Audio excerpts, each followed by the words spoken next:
Chapter 141 Aiden.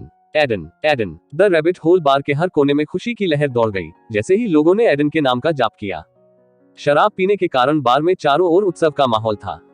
Aiden मुस्कुराया मंच के ऊपर खड़ा था। उन्होंने अभी अभी लॉस्ट इन द स्काई का तीसरा दोहराना पूरा किया था। मेलोडी पर चार्ट के शीर्ष पर पहुंचने के बाद इब्राहिम ने उसे जश्न मनाने के लिए बार में बुलाया था, यहां तक कि आज मुफ्त पे पेश करने के लिए भी जा रहा था। एडन की सफलता से बूढ़ा बहुत खुश और उत्साहित था क्योंकि उसे लगा कि एडन एक प्रतिभा है जो उसके बार से निकली है। यह उसके लिए बहुत बड़ी बात थी क्योंकि उसने हमेशा ऐसा कुछ होने का सपना देखा था। उनके एक बार सिंगर ने खूब धमाल मचाया और इसके साथ ही उनके बार की लोकप्रियता भी बढ़ती गई। लॉस्ट इन द स्काई के शीर्ष स्थान पर पहुंचने के बाद एडन के बारे में अधिक जानकारी प्राप्त करने के लिए बहुत से पत्रकारों ने पहले ही बार का दौरा किया था ताकि उस पर एक अच्छा लेख लिखा जा सके। उन सभी लेखों में बार का भी उल्लेख होगा और इसकी लोकप्रियता स्पष्ट रूप से बढ़ेगी। आज रात मुझे सुनने के लिए धन्यवाद। आज सभी ड्रिंक्स मुझ पर हैं, इसलिए तब तक पिए जब तक आप बेहोश न हो जाएं। एडन ने माइक पर कहा और एक और जयकार भड़क उठी। भीड़ में वह बहुत से ऐसे लोगों को देख पा रहा था जिन्होंने शुरू से ही उसका समर्थन किया था। यहाँ तक कि वैलेरी, उसकी बूढ़ी मकान मालकिन, यहाँ एक कोने में इब्राहिम से बात कर रही थी। अपने प्रदर्शन को खत्म करने के बाद एडन खुद को पीने के लिए मंच पर चढ़ गए। यह उनकी कड़ी मेहनत के जश्न का दिन था। ऐसा कोई रास्ता नहीं है कि वह इसका आनंद नहीं लेने वाला था। जेफ, मुझे हमेशा की तरह दे दो, एडन ने बार के सामने बैठते हुए कहा। बारटेंडर जेफ ने अपना सिर हिलाया और उसकी ओर देखकर मुस्कुराया। उद्धरण चिन्ह, मुझे 1 मिनट दो, बहुत से लोग आज ड्रिंक मांग रहे हैं, आपका धन्यवाद, सब तुम्हारे लिए खुश हैं, जेफ ने कहा, फिर रुक गया जैसे कुछ सोच रहा हो। ठीक है, एक व्यक्ति को छोड़कर। कौन? एडन ने अपना सिर झुका लिया। एमी, बॉस की भतीजी, आप उसे याद करते हैं, है ना? ये सुनकर एडन के चेहरे पर आभास आ गया। उसने निश्चित रूप से उसके रिकॉर्ड लेबल सौदे को अस्वीकार करने के लिए उससे मिलना याद किया, केवल बदसूरत होने के लिए। आप असफलताओं की लंबी सूची में सिर्फ एक नाम है। एडन को अब भी वे शब्द याद थे जो उसने उससे कहे थे। अंत में वह एक विफलता से अधिक की राशि थी। मुझे याद है। वह कैसी है? एडन ने पूछा और जेफ मुस्कुराए बिना नहीं रह सका। वह एक गड़बड़ है। जब आपने उसके सौदे को अस्वीकार कर दिया तो उसने अपने साथ साइन अप करने के लिए किसी अन्य गायक को मिला और उसके रिकॉर्ड लेबल ने एड एक्सटेंडेड प्ले बनाने के लिए लाखों खर्च किए, लेकिन यह एक छेद वाले गुब्बारे की तरह फ्लॉप हो गया। उसी समय आप ऊंचे और ऊंचे होते गए, इसलिए जब भी मैंने उसे देखा तो वह खून चूसने वाली पिशाच की तरह लग रही थी। उनके चेहरे पर काफी गुस्सा और मायूसी है। जब आप इसे इस तरह रखते हैं तो मैं उसे देखना चाहता हूँ। आप आज नहीं कर पाएंगे। वह जानती है कि आप आज यहाँ होंगे, इसलिए वह दिखाई नहीं देगी चाहे कुछ भी हो। एडन ये सुनकर हंस पड़ा। उसे एमी के बारे में कुछ महसूस हुआ, लेकिन ऐसा नहीं था कि उसने एमी के साथ ऐसा कुछ होते हुए नहीं देखा था। वह अपने आप में बहुत भरी हुई थी और केवल पैसा कमाने के लिए गायकों का शोषण करना चाहती थी। वह जानता था कि ज्यादातर निगम ऐसे ही होते हैं, लेकिन वह ये भी मानता था कि कर्म एक दिन उन्हें पकड़ लेगा। जैसा कि उसने जेफ के साथ बेतरतीब चीजों के बारे में बात की और उसका जीवन कैसा चल रहा था, बार का दरवाजा अचानक खुल गया। एक सूट पहने हुए वेड अंदर चला गया और थोड़ा इधर उधर देखने के बाद वह एडन की ओर चल पड़ा। मुझे आपके पास सबसे महंगा पे लाओ, उसने कहा। एडन के बगल में बैठ गया और अपना फोन उसके सामने रख दिया। तुम देरी से आए हो, एडन ने उसकी ओर देखा। क्षमा करें, मैं एक कॉल पर था, कुछ महत्वपूर्ण, वेड ने जवाब देने के बजाय एक तेज मुस्कान दी जिससे एडन थोड़ा डरावना महसूस करने लगा। कैसे वेड के पास एक शराबी व्यक्ति का चित्रण था जिसका पूर्व का काम एक हिटमैन था। उसकी मुस्कान एडन को हर तरह से डरावनी लग रही थी। ठीक है, मुझे ब्रैडली कैरल प्रोडक्शन से फोन आया, उसने आखिरकार कहा और एडन पूरी तरह से गंभीर हो गया, ये जानकर कि वह किस बारे में था। उन्होंने बहुत जल्दी जवाब दिया। तो परिणाम क्या है? क्या एक और ऑडिशन होने वाला है या मुझे अभी अभी रिजेक्ट कर दिया गया है? नहीं, कोई दूसरा ऑडिशन नहीं है। आपको भूमिका मिली। ये सुनकर एडन ने अपनी आंखें झपकाईं। उन्हें यकीन था कि पहला ऑडिशन आखिरी नहीं होगा क्योंकि वेड ने खुद कहा था कि यह कमोबेश एक लुक टेस्ट था, लेकिन उन्हें ये भूमिका मिली। ऐसा लगा जैसे वे एक और ऑडिशन करने जा रहे थे, लेकिन वे आपके बारे में इतने निश्चित थे कि उन्हें ऐसा करने की आवश्यकता महसूस नहीं हुई। उनके पास समय कम है, इसलिए उन्होंने कोई समय बर्बाद नहीं किया और मुझसे संपर्क किया। कल हम अनुबंध पर हस्ताक्षर करेंगे। आप 3 एपिसोड में दिखाई देंगे और प्रति एपिसोड 50K प्राप्त करेंगे। हम कीमत पर बातचीत कर सकते हैं, लेकिन मुझे लगता है कि यह काफी अच्छा है। एडन ने सिर हिलाया। ये सुनकर, टेलीविजन अभिनेताओं को आमतौर पर उनकी लोकप्रियता के अनुसार पैसा मिलता है। अगर शो काम करता है तो उनका वेतन स्पष्ट रूप से अधिक हो जाएगा। यह उद्योग का तरीका था। कुछ अभिनेता 10 के प्रति एपिसोड से 10 लाख प्रति एपिसोड तक भी जाते थे। एडन के लिए वह अभी भी एक नवागंतुक के रूप में गिना जाता था, इसलिए 3 एपिसोड के लिए 150 के एक बहुत अच्छी कीमत थी। मुझे लगता है कि इन दिनों केवल अच्छी चीजें हो रही हैं। मैं शायद इस बिंदु पर भाग्य से बाहर होने जा रहा हूँ। एडन ने शराब का गिलास पीते हुए कहा। ऐसा इसलिए है क्योंकि आप कड़ी मेहनत कर रहे हैं और अपने आप को रख रहे हैं। किस्मत से मिली ये 2 चीजें आपको हॉलीवुड में काफी आगे ले जाती हैं। हालांकि मुझे वास्तव में उम्मीद है कि आपकी किस्मत कुछ समय के लिए ऐसी ही रहेगी। वैसे भी चलो आज रात का आनंद ले। वेड ने अपना सिर हिलाया और अचानक उनका फोन बज उठा। उसने उसे उठाया और देखा कि यह एक रिपोर्टर का फोन था। उसे उठाकर उसने अपना मुंह खोल दिया। हेलो, क्या चल रहा है? उन्होंने कॉल पर कुछ मिनटों तक बात की और थोड़ा छिपकर सुनने के बाद एडन आसानी से यह बताने में सक्षम हो गए कि वे रिपोर्टर के साथ उनके बारे में बात कर रहे थे। क्या हुआ? कॉल खत्म होने के बाद एडन ने पूछा। ठीक है, ये किसी तरह लीक हो गया। क्या किया? कि आप सर्चिंग फॉर द वन में एक किरदार निभाने जा रहे हैं। मुझे पूरा यकीन है कि सीजन के बीच में एक नए चरित्र के रूप में लीक पॉप अप होने जा रहे हैं, और यह आप भी हैं जो इस समय मनोरंजन समाचारों पर राज कर रहे हैं। तारांकन लेस देन एडन सिल्वर फिनाले एपिसोड में एक विशेष किरदार के रूप में सर्चिंग फॉर द वन के कलाकारों में शामिल होने के लिए। Greater than less than breaking news. IBC उनके सबसे लोकप्रिय शो 1 के लिए खोज की रेटिंग से खुश नहीं है। कथित तौर पर 7वें सीजन के अंत को खत्म कर दिया गया है और चीजों के मिश्रण में एक नए चरित्र को जोड़कर एक नया अंत लिखा गया है। नई म्यूजिक सेंसेशन एडन सिल्वराय इस किरदार को निभाने जा रही है। ग्रेटर देन लेस देन समाचार रिपोर्ट कहती है कि 7वें सीजन को बहुत कम रेटिंग मिलने के बाद सर्चिंग द वन को खत्म किया जा सकता है। आईबीसी के अधिकारियों में से एक ने कहा कि वे शो में सार्वजनिक रुचि बनाए रखने और दर्शकों के लिए यथासंभव संतोषजनक बनाने की पूरी कोशिश कर रहे हैं। ग्रेटर देन, यह क्या है? मैंने वास्तव में भूमिका खो दी। डस्टिन रेडफोर्ड ने अपने एजेंट को अपने सामने देखा और कहा। ये कहते हुए उनके चेहरे पर मायूसी के भाव थे। अपने हाथ में उन्होंने अपना फोन पकड़ा हुआ था जो एक ही खोज में एक भूमिका के लिए आइडेन के चुने जाने के बारे में लेखों से भरा हुआ था। इसका मतलब ये हुआ कि डस्टिन ने अपने से बहुत कम अनुभवी अभिनेता की भूमिका खो दी। मैंने तुमसे कहा था कि संभावनाएं गंभीर थीं। प्रतिक्रिया इतनी शानदार नहीं थी। आपने कहा कि संभावनाएं गंभीर हैं। अभी भी उम्मीद थी कि मुझे भूमिका मिलेगी। मैं भी वास्तव में यही चाहता था। डस्टिन को कभी भी ऐसी भूमिकाएं नहीं मिलना पसंद था जिसे वह वास्तव में निभाना चाहता था। वह सिटकॉम के बहुत बड़े प्रशंसक थे और हमेशा इसका हिस्सा बनना चाहते थे। अफसोस की बात है, ये होना नहीं था। थोड़ी सी आह भरने के बाद डस्टिन ने खुद को संभाला और सिर हिलाया। अगर मुझे भूमिका नहीं मिलती है तो ये ठीक है। मुझे पूरा यकीन है कि मेरे लिए वहां एक बड़ी भूमिका है। शायद वे मुझे अगले सीजन में बुलाएंगे। अरे हाँ, मेरे पास एक बेहतर विचार है। हमें मुख्य पात्र के रूप में मेरे साथ आईबीसी को एक शो पिच करना चाहिए। तुम क्या सोचते हो? मुझे नहीं लगता कि यह काम करने वाला है। हम लेखक या निर्माता नहीं हैं, आप जानते हैं। उसका एजेंट हंसा। कोई फर्क नहीं पड़ता कि डस्टिन एक व्यक्ति के रूप में कैसे थे, वह बहुत ही सकारात्मक थे। यहाँ तक कि अगर वह एक भूमिका खो देता है तो वह हमेशा कहता है कि ऐसा इसलिए है क्योंकि उसके लिए एक बेहतर भूमिका है जो उसकी प्रतीक्षा कर रही है। बस इसी रवैये की वजह से वह हॉलीवुड में काफी असफलताओं के बाद भी टिके रहे। वैसे उन्होंने मेरी अस्वीकृति के लिए क्या कारण दिया? एडन के रूप में यह मेरी उम्र नहीं हो सकती है और मैं उम्र में बहुत अलग नहीं दिखता हूँ। डस्टिन ने पूछताछ की और उसके एजेंट का चेहरा उतर गया। यह एक ऐसा सवाल था जिससे वह हर कीमत पर बचना चाहते थे। ये सिर्फ इसलिए है क्योंकि आइडेन ने ऑडिशन में गहरी छाप छोड़ी। मैंने यही सुना है। सचमुच? मुझे पूरा यकीन है कि मैंने भी एक छाप छोड़ी है। क्या कोई और कारण नहीं है? मैं वहां का सबसे अनुभवी और लोकप्रिय अभिनेता था। कम से कम वे आपको विस्तार से तो बता देते कि मुझे क्यों रिजेक्ट किया गया। ठीक है, एक और बात थी। क्या? डस्टिन के पूछने पर उनका एजेंट थोड़ा झिझका। वह मन ही मन सोच रहा था कि इससे कैसे बचा जाए, लेकिन आखिर में वह डस्टिन के जिद्दी रवैये को अच्छी तरह जानता था। उन्होंने कहा कि तुम पर्याप्त सुंदर नहीं थे। चैप्टर 142 इन दिनों एडन के लिए एक साथ काफी अच्छी चीजें हो रही थी।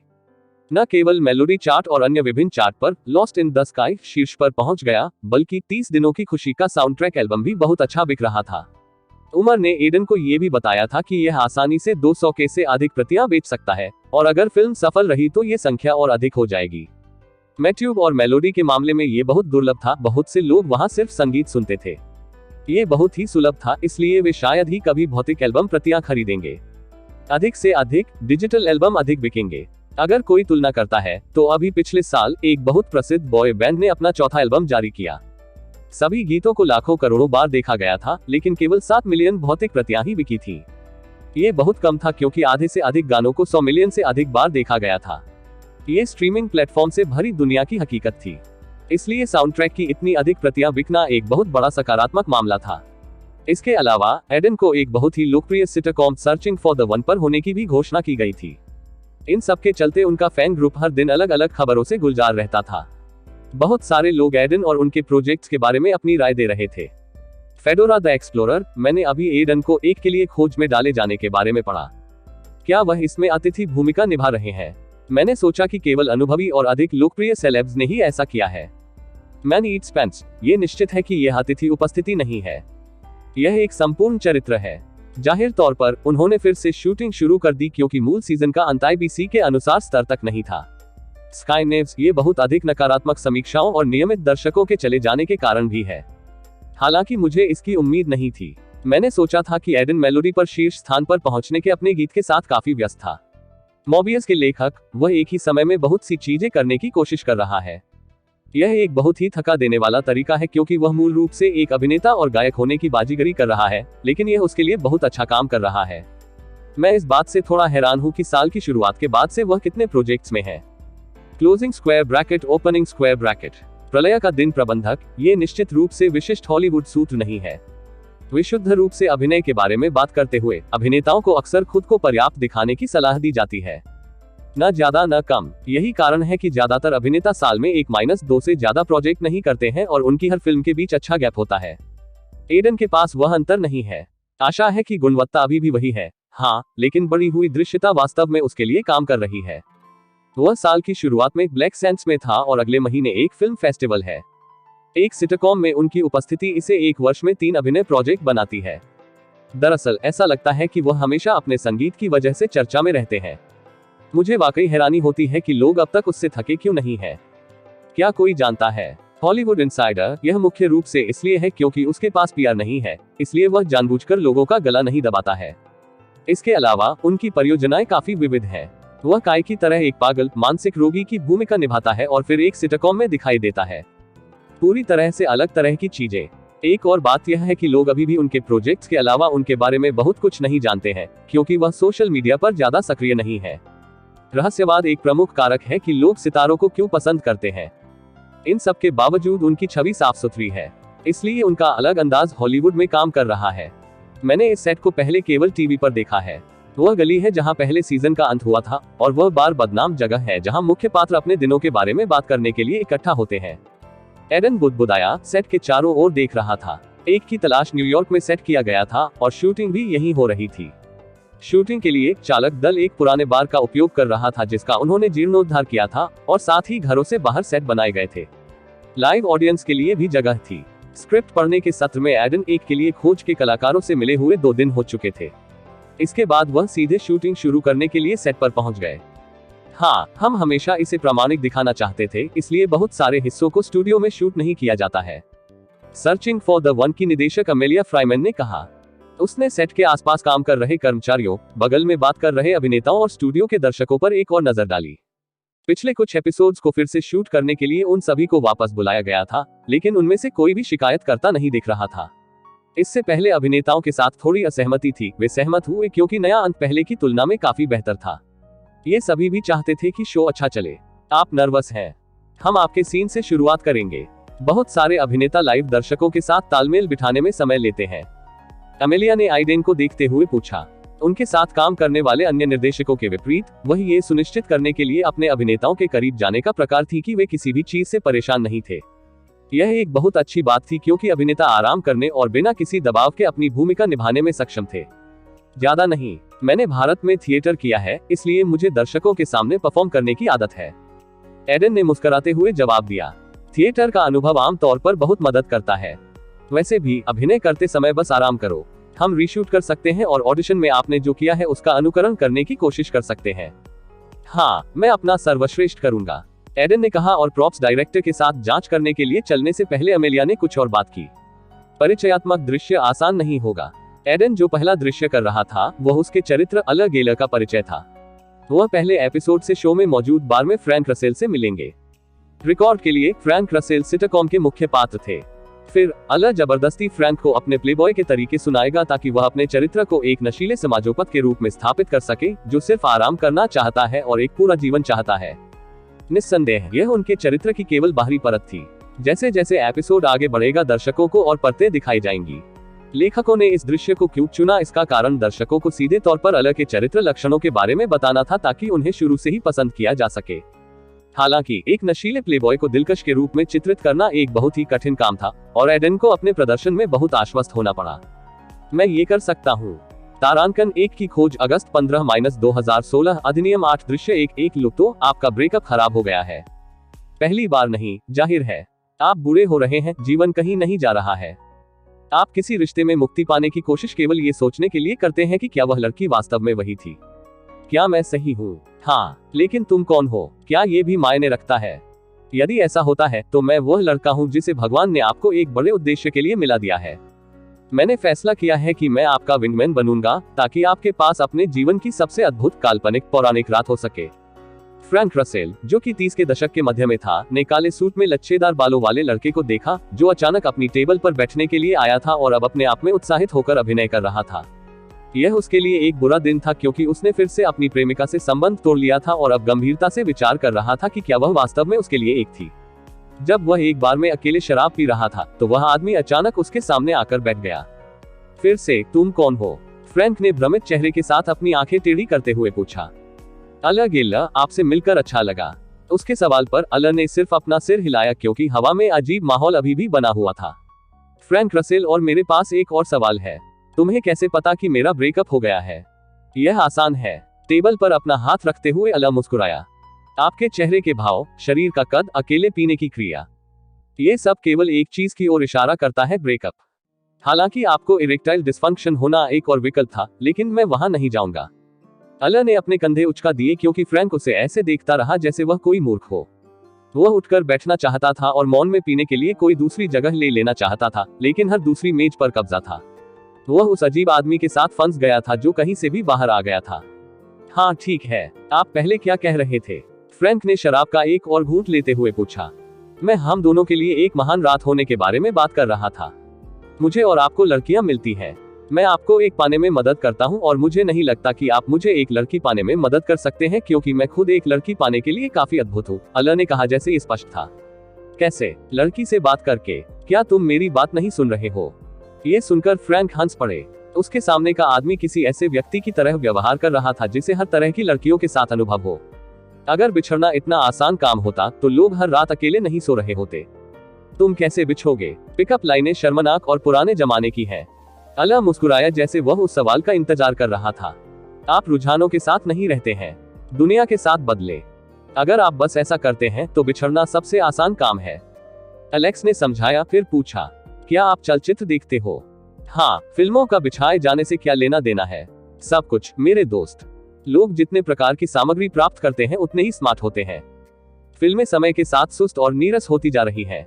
लोग उसका अनुसरण करते हैं, इसलिए ये रॉकेट साइंस नहीं है। यदि आप मुझे केवल एक मौका देते हैं तो मैं आपको एक ऐसी रात दूंगा जिसके बारे में किंवदंतियों में बात की जाएगी। जैसे ही एडन ने वाक्य पूरा किया, विसर्जन समाप्त होते ही अमेलिया की चीख उसके कान में पड़ी। कट गया। वह एक बेहतरीन शॉट था। चैप्टर 143 एक के लिए खोज का फ्रैंक रसेल नाम के एक लड़के के बारे में एक बहुत ही बुनियादी आधार था जो अपने 30 के दशक में था, इस तथ्य से परेशान था कि वह अपने प्रेम जीवन में व्यवस्थित नहीं था और संदेह था कि क्या वह कभी होगा। उसमें असुरक्षा की भावना थी क्योंकि वह हमेशा यह मानता था कि जब वह 30 साल का होगा तब तक वह बहुत कुछ कमा लेगा और अपनी आत्मा के साथी से शादी कर लेगा। लेकिन ऐसा कुछ नहीं हुआ था। तो मूल कथानक उसके बारे में था कि वह अपने लिए और अपने दोस्तों की इस खोज में मदद करने के लिए सही व्यक्ति की तलाश करे। भले ही मूल आधार बहुत सरल लग रहा था, निष्पादन कुछ ऐसा था जिसने शो को अन्य शो के ढेरों के बीच खड़ा कर दिया। जब शो पहली बार प्रसारित हुआ तो पात्र तुरंत प्रशंसकों के पसंदीदा बन गए। चुटकुले बहुत अच्छे थे और दुनिया में हर परिहास समझ में आता था जिसे लेखकों ने बनाने की कोशिश की थी। हर एपिसोड के साथ पात्रों के अधिक से अधिक लक्षण सामने आए और पहले सीजन के अंत तक शो धीरे धीरे आईबीसी से एक और विशाल हिट बन रहा था। लेकिन शो के दूसरे सीजन ने इसे परिभाषित किया क्योंकि रेटिंग एक ही समय में चल रहे हर दूसरे कार्यक्रम में सबसे ऊपर थी, एक के लिए खोज। एमी पुरस्कारों में नामांकन और अंतिम जीत सिर्फ शीर्ष पर थी। कई हॉलीवुड पत्रिकाओं और आलोचकों ने शो को 2010 के शीर्ष सिटकॉम में से एक कहना शुरू कर दिया।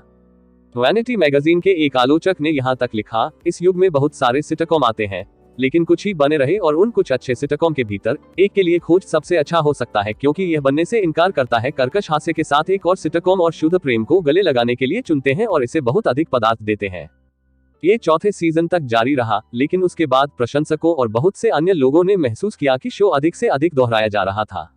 भले ही बहुत सारे एपिसोड बीत चुके थे, लेकिन ऐसा नहीं लगता था कि मुख्य पात्र सही व्यक्ति कहे जाने वाले के करीब पहुंच पाया है। उसके लिए ये सिर्फ एक के बाद एक ब्रेकअप था और प्रशंसक अंततः इससे थक गए। वह लड़की जो अंततः उसकी पत्नी बन जाएगी, मूल रूप से चौथे सीजन के अंत में दिखाई जानी थी, लेकिन ऐसा कभी नहीं हुआ क्योंकि शो को 5वें सीजन में समाप्त नहीं होने के लिए बढ़ाया गया था। जैसा कि शो को बिना किसी अच्छी योजना के आगे बढ़ाया गया था, चरित्र के व्यक्तित्व अंततः उससे दूर होने लगे जो उन्हें पसंद करने योग्य और मजेदार बनाता था। इसमें लेखकों की गलती जरूर थी, लेकिन ये चैनल के दबाव और सीजन के बीच में कोई बड़ा ब्रेक नहीं दिए जाने के कारण भी हुआ। थकावट ने अंततः उन्हें बुरा काम करने पर मजबूर कर दिया।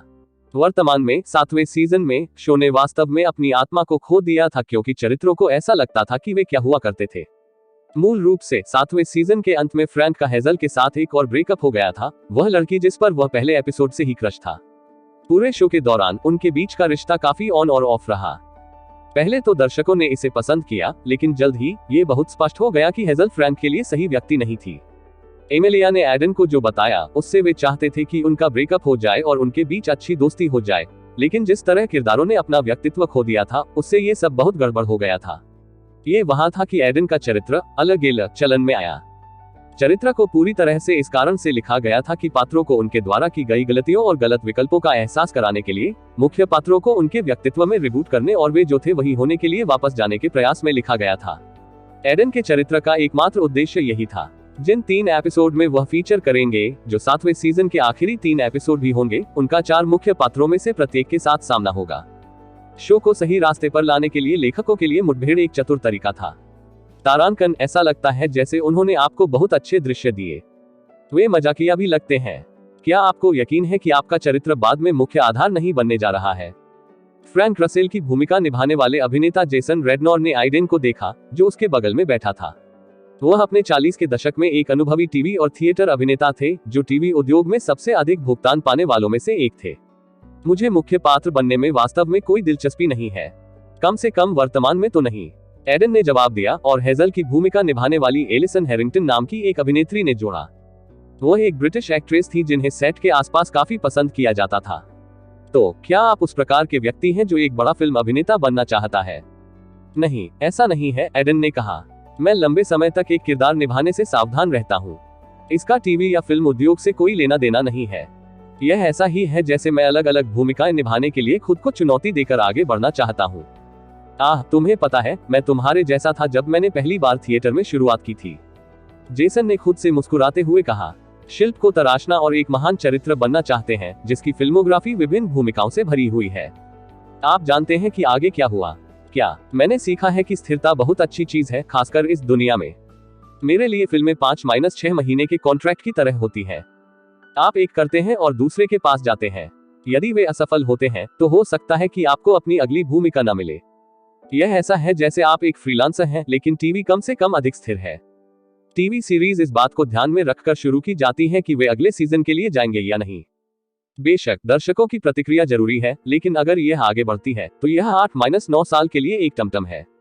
जब आप इससे बाहर निकलते हैं तो आपके पास इस बात की परवाह करने के लिए पर्याप्त पैसा होता है कि आपको अपनी अगली भूमिका मिलने वाली है या नहीं। जब जेसन ने अपने अनुभव के बारे में बात की तो एडन उससे सहमत हुए बिना नहीं रह सका।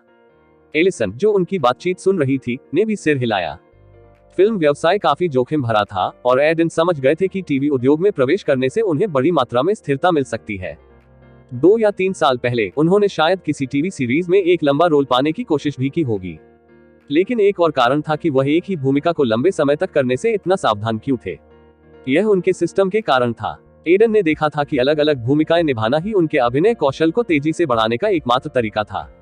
अगर वह लंबे समय तक एक ही भूमिका में अटके रहे तो उस किरदार के साथ उनका अपनापन काफी बढ़ सकता है, लेकिन वह ये नहीं जानते थे कि इससे उनका स्तर और तेज हो जाएगा। अगर मैं अपने अभिनय कौशल के स्तर को बढ़ाना चाहता हूं तो विभिन्न प्रकार के पात्रों को चित्रित करना महत्वपूर्ण है, उसने मन ही मन सोचा। मैं समझता हूं कि स्थिरता एक ऐसी चीज है जिसे मैं करना पसंद करता हूं, लेकिन वर्तमान में मैं सिर्फ ये देखना चाहता हूं कि क्या मैं अपनी प्रतिभा को आगे बढ़ा सकता हूं।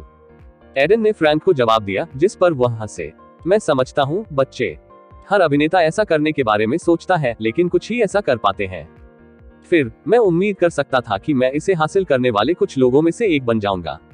एक की खोज अगस्त 15-2016 अधिनियम 8 दृश्य 4 एक लोग सीन एक बार का था। लोग समूहों में पी रहे थे और हर टेबल पर कब्जा था। बार काउंटर के सामने एक सुंदर लड़की चुपचाप अकेली शराब पी रही थी। उसने आभास दिया कि वह किसी की प्रतीक्षा कर रही थी। समय समय पर एक लड़का उसके पास आता था, लेकिन उसे ठुकरा दिया जाता था। दो आदमी एक मेज से उसे देख रहे थे। उसे ज्यादा मत देखो, ये डरावना है, बस अपनी आंखों के कोने से देखें। वह एक लक्ष्य के लिए कैसी है, वह सुंदर है, लेकिन तुम उससे बात कैसे करोगे। वह हर उस लड़के को मना कर रही है जो उसके पास आ रहा है। फ्रैंक ने लड़की और अल के बीच नजर डालते हुए पूछा, फ्रैंक मेरे दोस्त, तुम मुझे कम आंकते हो। हर तरह की लड़की पाने के लिए बहुत सारे तरीके हैं, लेकिन पहले आपको ये जानने की जरूरत है कि आप किस तरह की लड़की के लिए जा रहे हैं। अल ने कहा और लड़की को घूरती हुई आंखों से देखा, जैसे वह उसके बारे में कुछ समझने की कोशिश कर रहा हो। उसके अजीब व्यवहार को देखकर फ्रैंक की भौहें तन गईं। आपने मुझे रेंगते हुए नहीं देखने के लिए कहा था, अब आप वही कर रहे हैं। मैं खौफनाक नहीं देख रहा हूँ, मैं ये समझने की कोशिश कर रहा हूँ कि वह किस तरह की लड़की है। अल ने अपने मन में ये सोचते हुए कहा कि फ्रैंक को अपने तरीकों से अभ्यस्त होने में काफी समय लगेगा। इससे काम होता ही कैसे है, मैं तुम्हारे बारे में नहीं जानता, लेकिन यह मेरे लिए काम करता है क्योंकि मैं कमाल हूँ। मेरी इंद्रियां उसका अनुसरण करती हैं। अल मुस्कुराया और फिर टेबल को थपथपाया। वैसे भी वह सामान्य किस्म की स्काईग्राम मॉडल टाइप है, आसान में से एक। आप यह नहीं जान सकते, मैं कर सकता हूँ। उसका व्यवहार देखें, हर 5 मिनट में वह एक फोटो क्लिक करती है और अपना फोन चेक करती है। मुझे लगता है कि ऐसा इसलिए नहीं है क्योंकि वह टेक्स्ट ढूंढ रही है, वह बस ये देख रही है कि उसकी पसंद बढ़ी है या नहीं। वैसे भी इन प्रकारों को प्राप्त करना सरल है। जब अल ने कहा कि अत्यंत विश्वास के साथ, फ्रैंक मदद नहीं कर सका, लेकिन उसके दिमाग में बहुत सारे सवाल थे। लेकिन उसने एक से पूछा कि वह सबसे ज्यादा जवाब जानना चाहता था। ठीक है, मैं तुम पर विश्वास नहीं करता, तो सिद्ध करो। मुझे बताओ और मुझे दिखाओ कि तुम उस लड़की को कैसे पाओगे। ये बहुत आसान है मेरे दोस्त, मैं आपको दिखाऊंगा। चैप्टर 144 एक की खोज अगस्त 15-2016 अधिनियम 8 दृश्य 4-3 ले। तुम्हें पता है फ्रैंक, हर कुछ दशकों में सभ्यता बदलती है, नई चीजें आती हैं, लोगों के काम करने का तरीका बदल जाता है। लेकिन मैं आपको बता दूं कि जब सोशल मीडिया आया तो एक बड़ा बदलाव आया। ऐसा कैसे? परिवर्तन लोगों को बेवकूफ बना रहा था। क्या आप समझते हैं कि यह मेरे लिए कितनी अच्छी बात है? अल ऐसे बोल रहा था जैसे उसने पूरी योजना पहले से ही बना ली हो। उनके चेहरे पर आत्मविश्वास साफ झलक रहा था, लेकिन उन्होंने एक घोटालेबाज की छाप भी दी।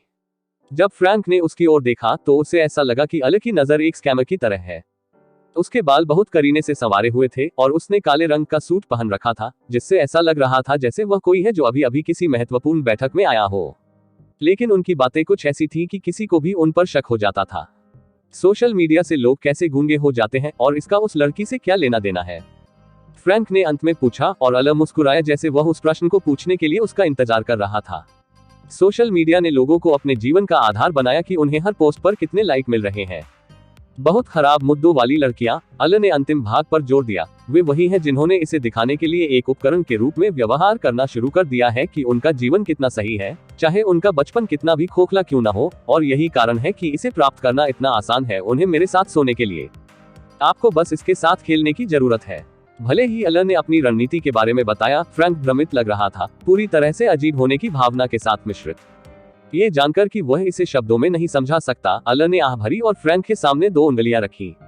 एक चुनो। उनका क्या मतलब है? बस चुने। कोई विकल्प नहीं होने पर फ्रैंक ने आह भरी और बीच की उंगली को चुना। अल एक महाखलनायक की तरह मुस्कुराया जिसकी योजनाएं आखिरकार सच होने वाली थी। ठीक है, जलवायु कार्यकर्ता। जलवायु क्या? मेरी नौकरी।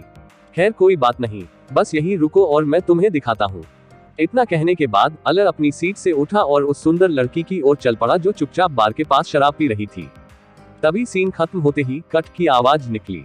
ठीक है, कट। एक की तलाश की शूटिंग ऐसे ही आगे बढ़ी। जैसा कि पूरा दल अपने सिर पर समय सीमा लटकाकर काम कर रहा था, उन्होंने बिना किसी ब्रेक के काम किया।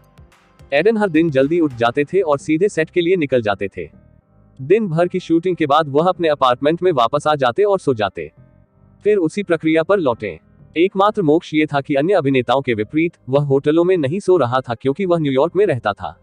जैसे जैसे शूटिंग आगे बढ़ी, जैसे जैसे उनकी आत्मीयता बढ़ती गई, एडन अपने चरित्र में और अधिक ढलता गया। वह, अमेलिया, मेसन और कुछ अन्य लेखक भी कुछ दृश्यों के बारे में बहुत सारी बातें करते थे और कैसे वे अलग के चरित्र को और अधिक चमका सकते थे। एडन ने वास्तव में उन बातों का आनंद लिया, लेकिन उनमें से एक बात यह निकली कि अलग गेलर जैसा चरित्र एक चरित्र के रूप में बर्बाद हो गया था जो मुख्य पात्रों के व्यक्तित्व को ठीक करने के लिए वहां था। पूरे चरित्र को एक गहरे त्रुटिपूर्ण व्यक्ति के रूप में लिखा गया था जो अकेले होने से डरता था।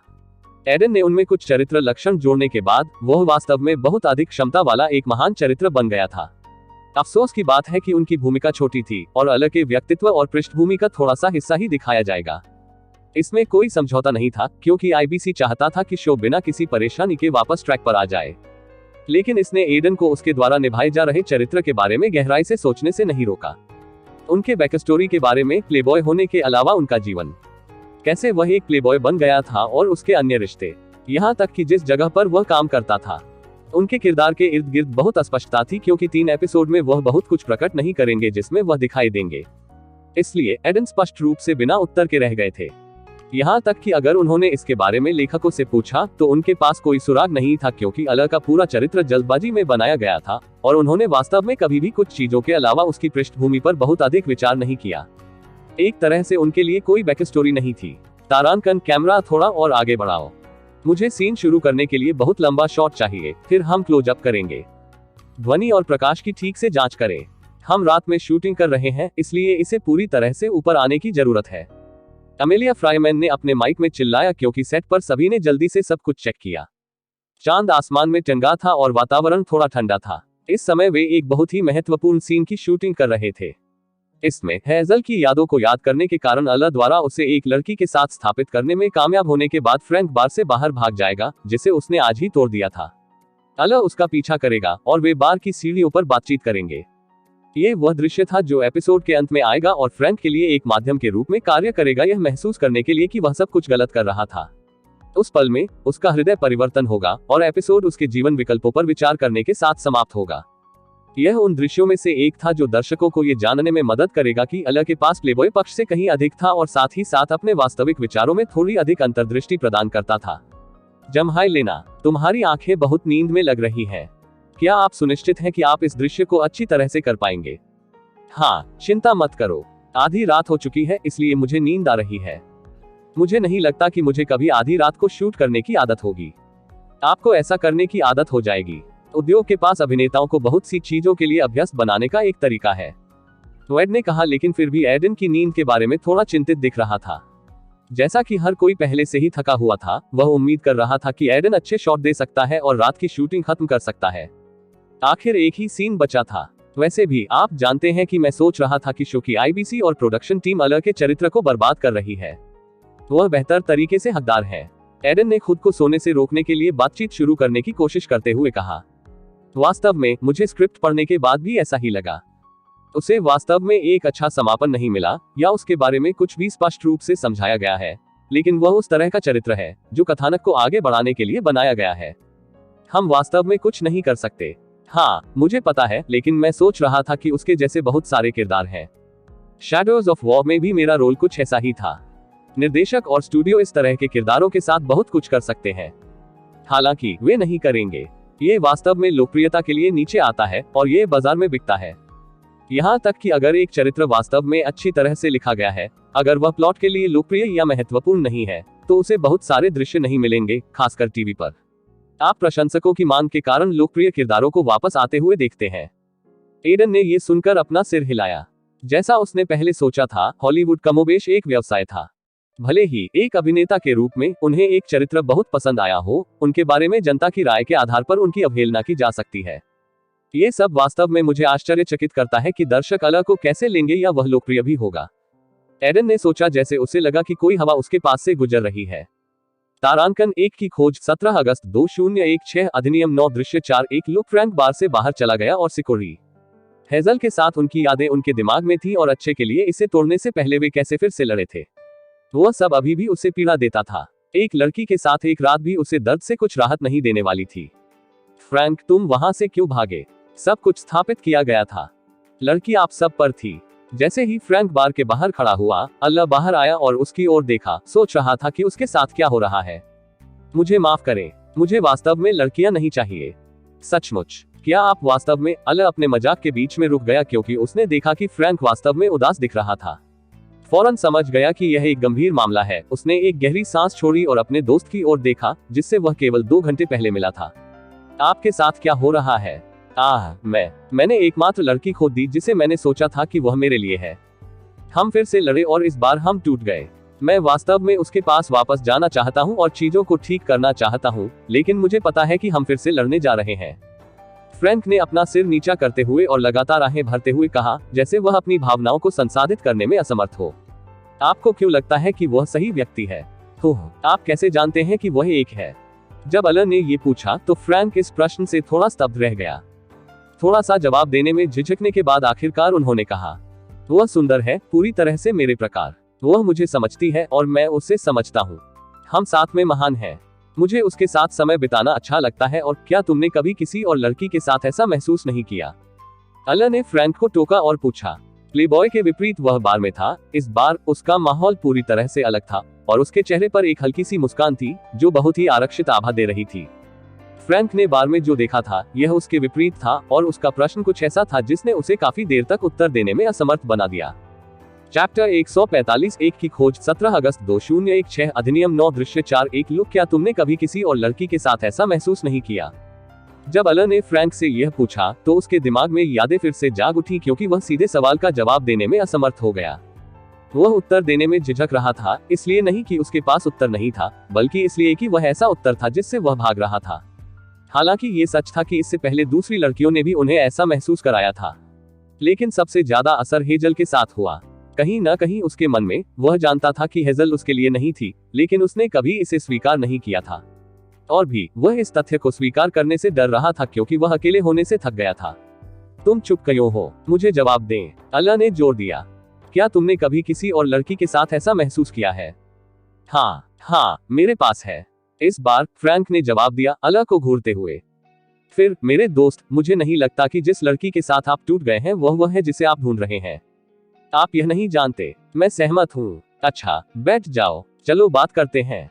अला ने सचमुच फ्रैंक को उसके कंधे से नीचे धकेलने से पहले कहा। बाद वाले ने बार की सीढ़ियों पर बैठने से पहले थोड़ा विरोध किया। लोग अभी भी बार से बाहर आ रहे थे और बाहर जा रहे थे, लेकिन दोनों ने एक दूसरे को देखने से पहले बस आसमान को देखा जो बादलों से ढका हुआ था। तुम्हें पता है, मैं एक बार तुम्हारे जैसा था। जब अला ने ऐसा कहा तो फ्रैंक ने भौहें चढ़ा ली। आप जैसा एक मूर्ख रोमांटिक अपने लिए एक आदर्श लड़की पाने की कोशिश कर रहा है जो मुझे पूर्ण महसूस करा सके। उद्धरण चिन्ह डॉट। जैसे ही उन्होंने ये कहा, दृश्य का स्वर पूरी तरह से एक गहरे उदास स्वर में बदल गया। क्या हुआ उसके बाद? फ्रैंक ने पूछा। ठीक है, ये काम नहीं किया, जाहिर है। मैंने अपना मौका खो दिया, इसलिए मैंने एक लड़की की तलाश बंद करने और इसके बजाय शानदार बनने का फैसला किया। वाक्य के अंत में अचानक आत्ममुग्धता पर फ्रैंक मुस्कुराया। नहीं, सच में, तुम पहले क्या कह रहे थे? वह लड़की क्यों नहीं है जिसकी मुझे तलाश है? ओह, अला को एहसास हुआ कि वह कुछ समय के लिए विषय से बाहर हो गया था और जल्दी से कहा, सिर्फ इसलिए कि वह आपको वही एहसास देती है जो अतीत में अन्य लड़कियों को हुआ था। अब आप कह सकते हैं कि यह वह भावना है जो सही व्यक्ति आपको देगा, लेकिन इतने सारे सही व्यक्ति नहीं है। वहाँ सिर्फ एक है और वह नहीं है। अगर वह होती तो तुम यहाँ मेरे साथ नहीं बैठते। अला ने कंधे उचकाए जैसे ये स्पष्ट था। फ्रैंक ने एक सेकंड के लिए उसके शब्दों के बारे में सोचा और पूछा, क्या आपको नहीं लगता कि वह पर्याप्त समय के साथ सही व्यक्ति बनेगी? हो सकता है कि वह अभी वह नहीं है, लेकिन आप भविष्य में नहीं जान पाएंगे। यह एक समझौता है, अला ने सीधे कहा। आपकी प्रेमिका समय के साथ सही व्यक्ति नहीं बन पाएगी यदि वह शुरुआत करने वाली नहीं है। यह तुरंत होता है जैसे आप इसे देखते हैं और आप इसे जानते हैं। आपको वह खास एहसास मिलता है जो पूरी दुनिया में सबसे अलग है। क्या संभावना है कि मुझे वास्तव में यह व्यक्ति मिल सकता है? शायद मैं उससे कभी नहीं मिल पाऊंगा। नहीं, तुम करोगे। हर कोई करता है, शायद पासिंग में, लेकिन वे करते हैं। यह आप पर है यदि आप पहचानते हैं कि यह वह व्यक्ति है और फिर आप उसके पास रहने का प्रयास करते हैं। हर रिश्ते, हर एक को बहुत प्रयास की जरूरत होती है, लेकिन अंत में अगर आप खुश हैं तो यह इसके लायक है। इसके बारे में खुद सोचें। क्या आप वास्तव में अपनी वर्तमान प्रेमिका से खुश हैं? जैसा कि अला ने कहा कि उन दोनों का लंबा शॉट लेने के लिए कैमरा पैन किया गया और दूसरे ने फ्रैंक और अला दोनों के चेहरों का क्लोज अप शॉट लिया।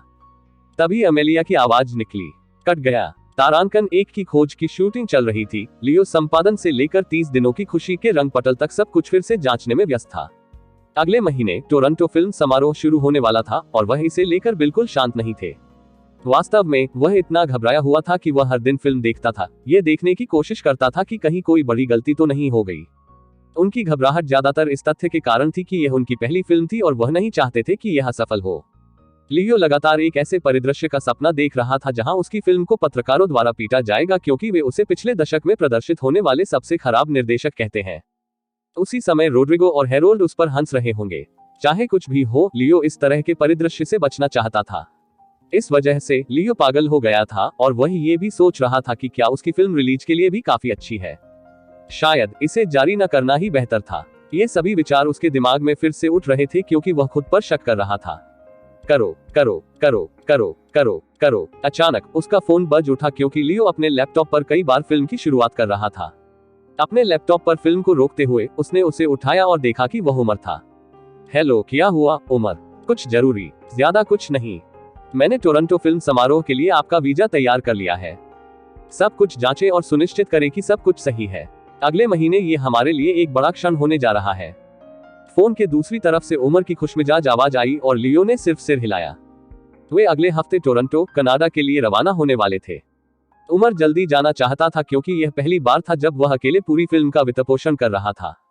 जहां तक एडन की बात है, वह अपनी मौजूदा शूटिंग खत्म करने के बाद थोड़ी देर बाद समारोह में आने वाले थे। ठीक है, चिंता मत करो, मैं उस सब का ध्यान रखूंगा। तभी उमर ने लियो की आवाज में कुछ विषमता देखी। तुम ठीक तो हो ना? आप उदास लग रहे हैं, उसने पूछा और लियो ने अपना सिर हिला दिया। हाँ, मैं हूँ। बस इस बात की चिंता है कि फेस्टिवल में फिल्म कैसा परफॉर्म करेगी। क्या हमें एक अच्छा वितरक और वहाँ के आलोचकों और पत्रकारों से प्रतिक्रिया मिलेगी? मुझे बहुत चिंता है कि फिल्म उन्हें प्रभावित नहीं करेगी। इसके अलावा अगर यह वास्तव में लोगों को प्रभावित करने में विफल रहता है तो एडन के सभी प्रयास व्यर्थ होंगे। लियो के वाक्य के अंत में एक उच्छ्वास था। लॉस्ट इन द स्काई के इतना लोकप्रिय होने के कारण फिल्म की ओर बहुत अधिक ध्यान भी दिया गया था और बहुत से लोग अब फिल्म की रिलीज की उम्मीद कर रहे थे। यहाँ तक कि फिल्म के प्रीमियर में बहुत सारे पत्रकार और आलोचक भी शामिल होने वाले थे। आप अभी भी इसके बारे में चिंता कर रहे हैं? फोन के दूसरी तरफ उमर की भौहें तन गई। लियो, देखो, फिल्म अच्छी है। मैंने इसे खुद देखा। आपको इसकी चिंता करने की जरूरत नहीं है। वह अलग है उमर। आलोचक और रिपोर्टर इसे यथासंभव कठोर रूप से आंकेंगे, खासकर अगर उन्हें फिल्म पसंद नहीं है। यदि शुरुआती समीक्षाएं अच्छी नहीं हैं, तो हमें वितरक प्राप्त करने में बड़ी समस्या हो सकती है। यहाँ तक कि अगर हमें एक मिल भी जाता तो दर्शक शायद नहीं आते। मेरे मन में बहुत चिंता है। उमर कुछ देर तक कुछ नहीं बोला। निर्देशकों और अभिनेताओं के लिए अपने प्रोजेक्ट को मिलने वाले स्वागत के बारे में चिंता करना बहुत आम बात थी, खासकर लियो जैसे नौसिखिया निर्देशक के साथ।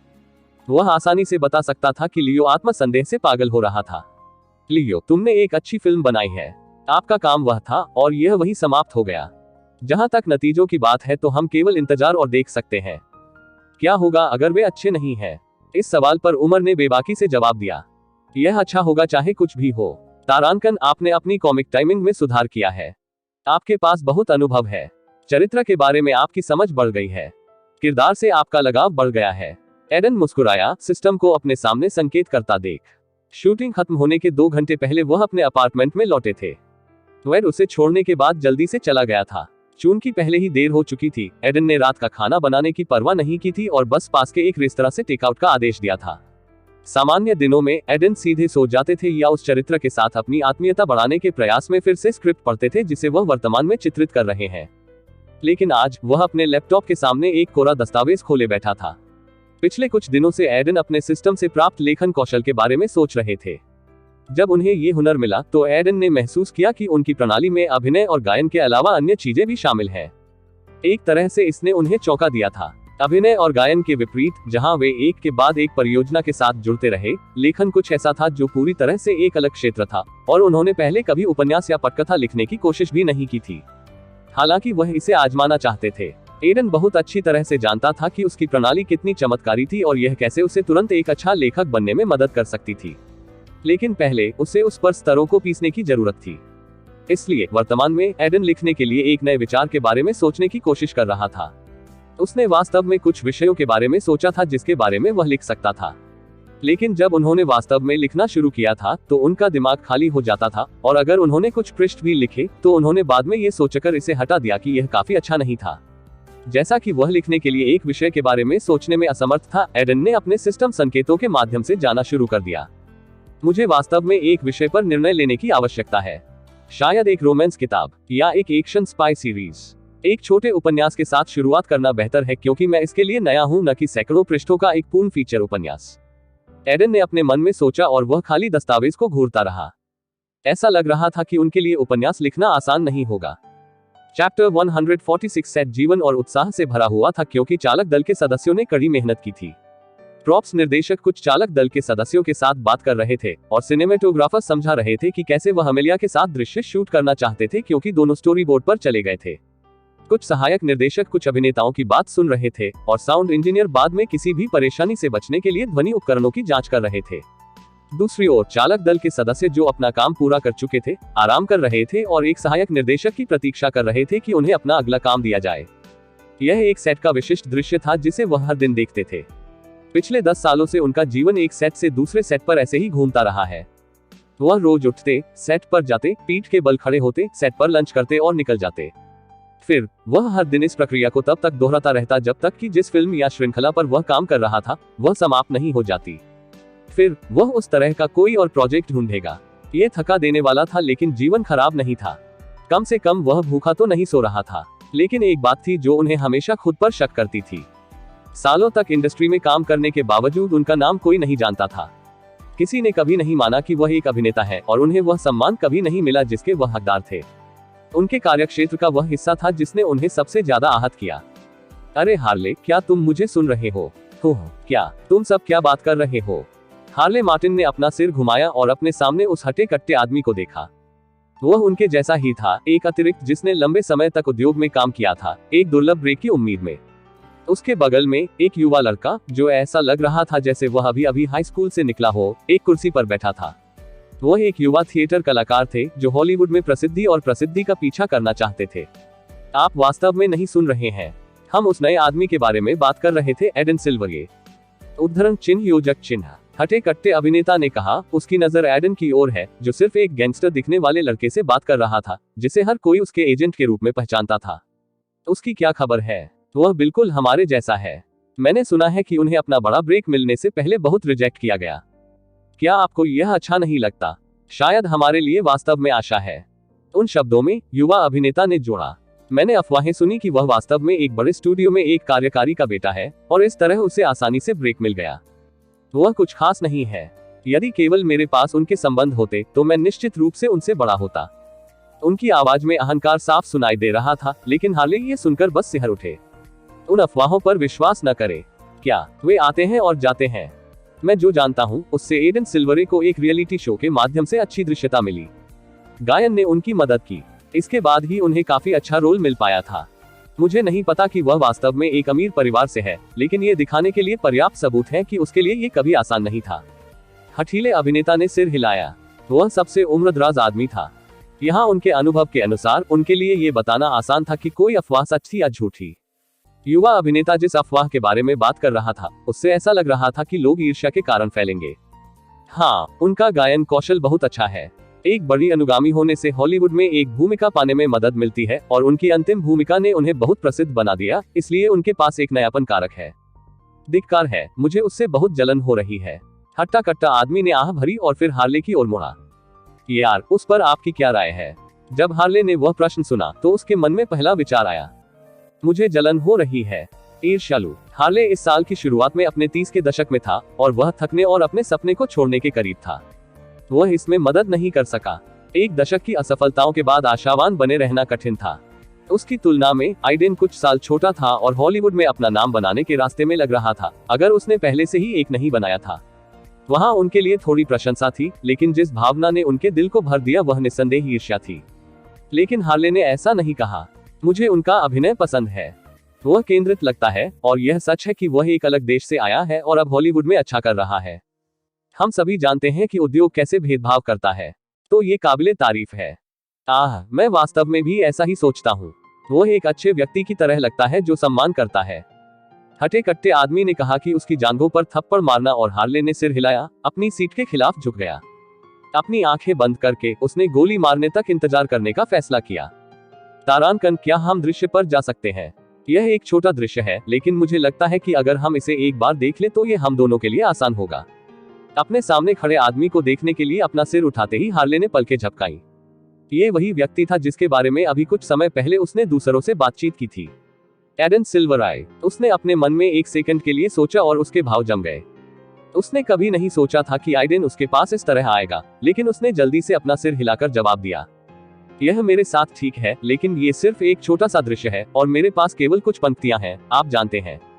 मुझे पूरा यकीन है कि अगर हम पूर्वाभ्यास नहीं करते हैं तो भी यह ठीक रहेगा। हाँ, लेकिन तैयार रहना बेहतर है। आइडेन के ऐसा कहने पर हार्ले ने सिर हिलाया। हालांकि उसके चेहरे पर अभी भी एक चकित भाव छाया हुआ था। यह पहली बार था जब एक महत्वपूर्ण भूमिका निभाने वाले अभिनेता ने उनसे इस तरह संपर्क किया था।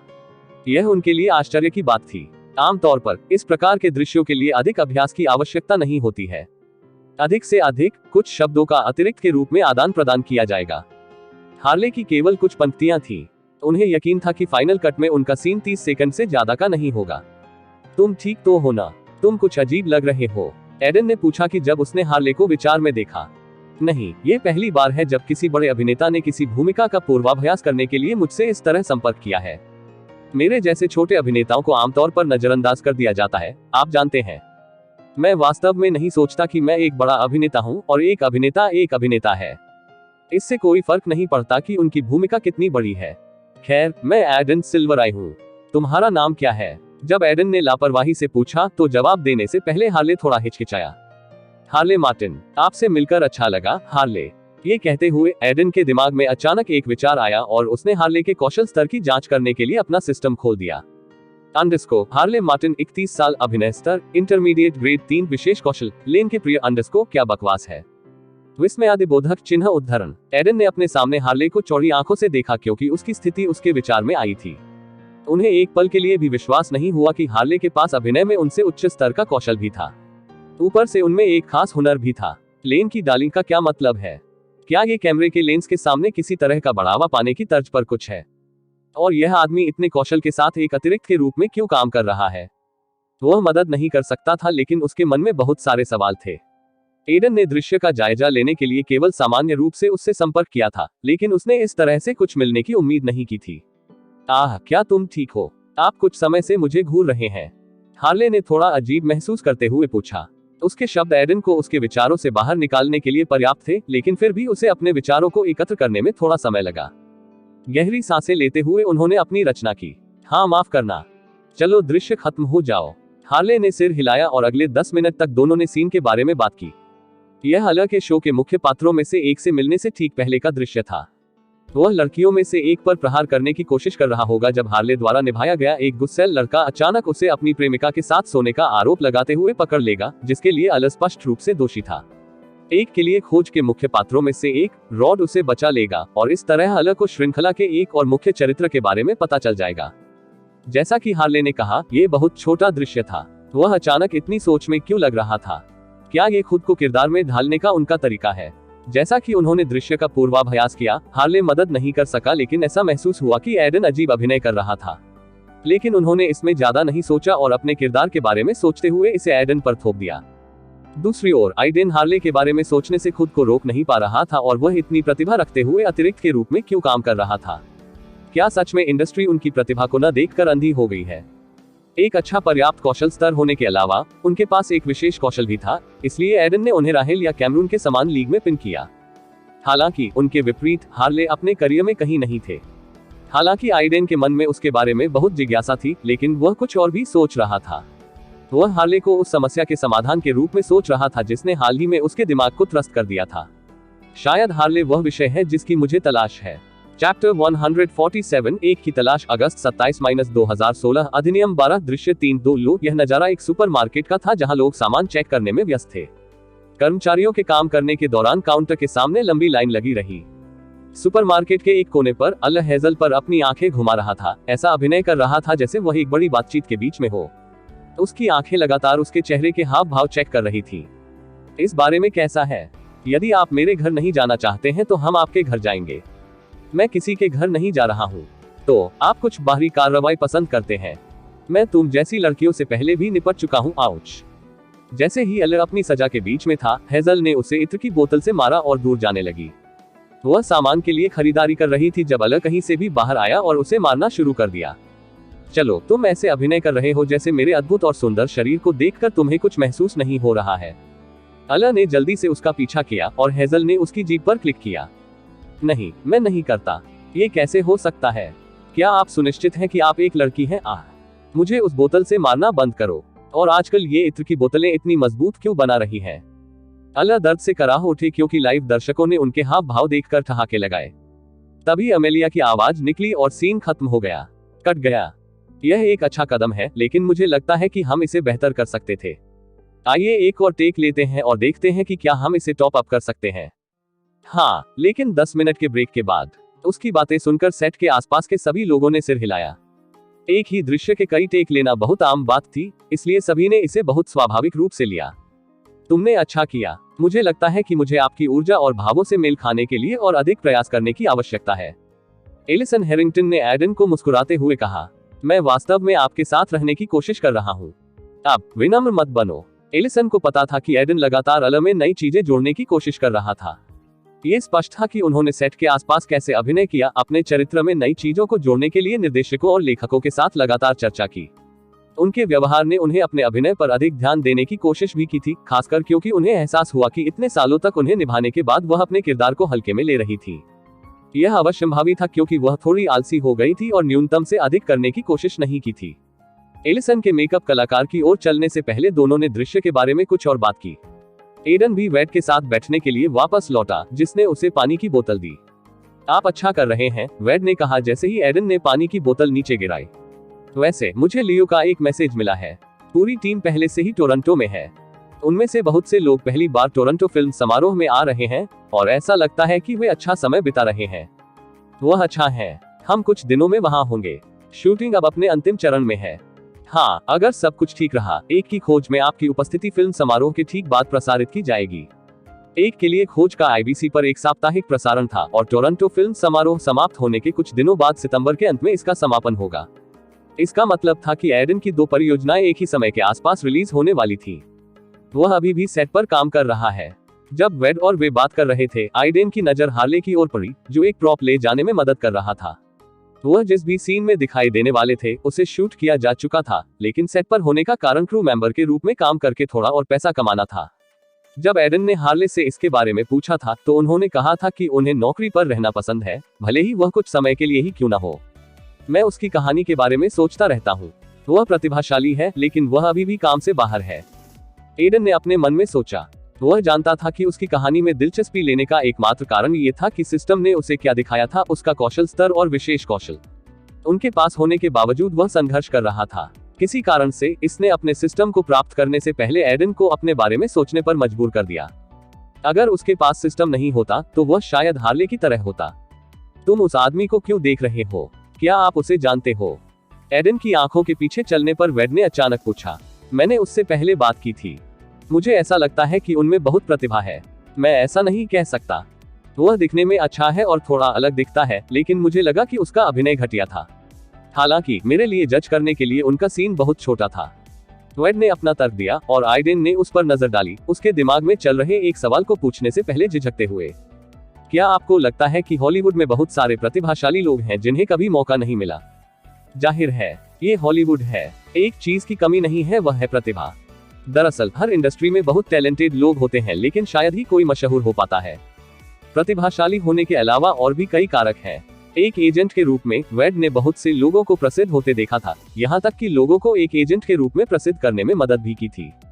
लेकिन एक बात बहुत साफ थी, जब तक कोई पूर्ण प्रतिभाशाली नहीं था, उसे कहीं भी जाने के लिए बहुत भाग्य और कनेक्शन की आवश्यकता थी। उन्होंने ये भी महसूस किया कि कुछ लोगों के भाग्य में केवल सफलता प्राप्त करना लिखा था, जबकि अन्य के लिए नहीं। मुझे नहीं लगता कि आपको इसके बारे में बहुत कुछ सोचना चाहिए, वेड ने अचानक आइडेन की ओर देखते हुए कहा। क्या आपको जानकर आप उसके बारे में बुरा महसूस करते हैं और उसकी मदद करना चाहते हैं? लेकिन वर्तमान में आप अपने करियर के उस पड़ाव पर हैं जहां आपको पहले खुद की मदद करनी चाहिए। 1 या 2 फ्लॉप और आप साइडलाइन हो जाएंगे, इसलिए अपने बारे में सोचें।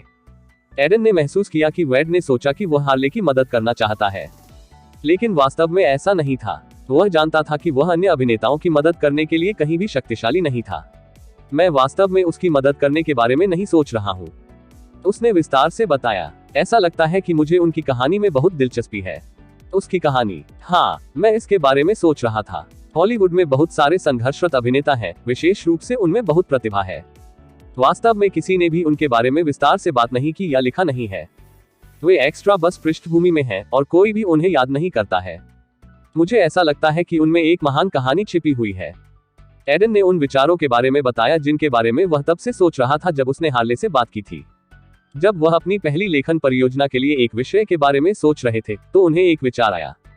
फिल्मों में एक अतिरिक्त के बारे में एक कहानी, एक बैकग्राउंड एक्टर जिसे उसका बकाया कभी नहीं मिलता।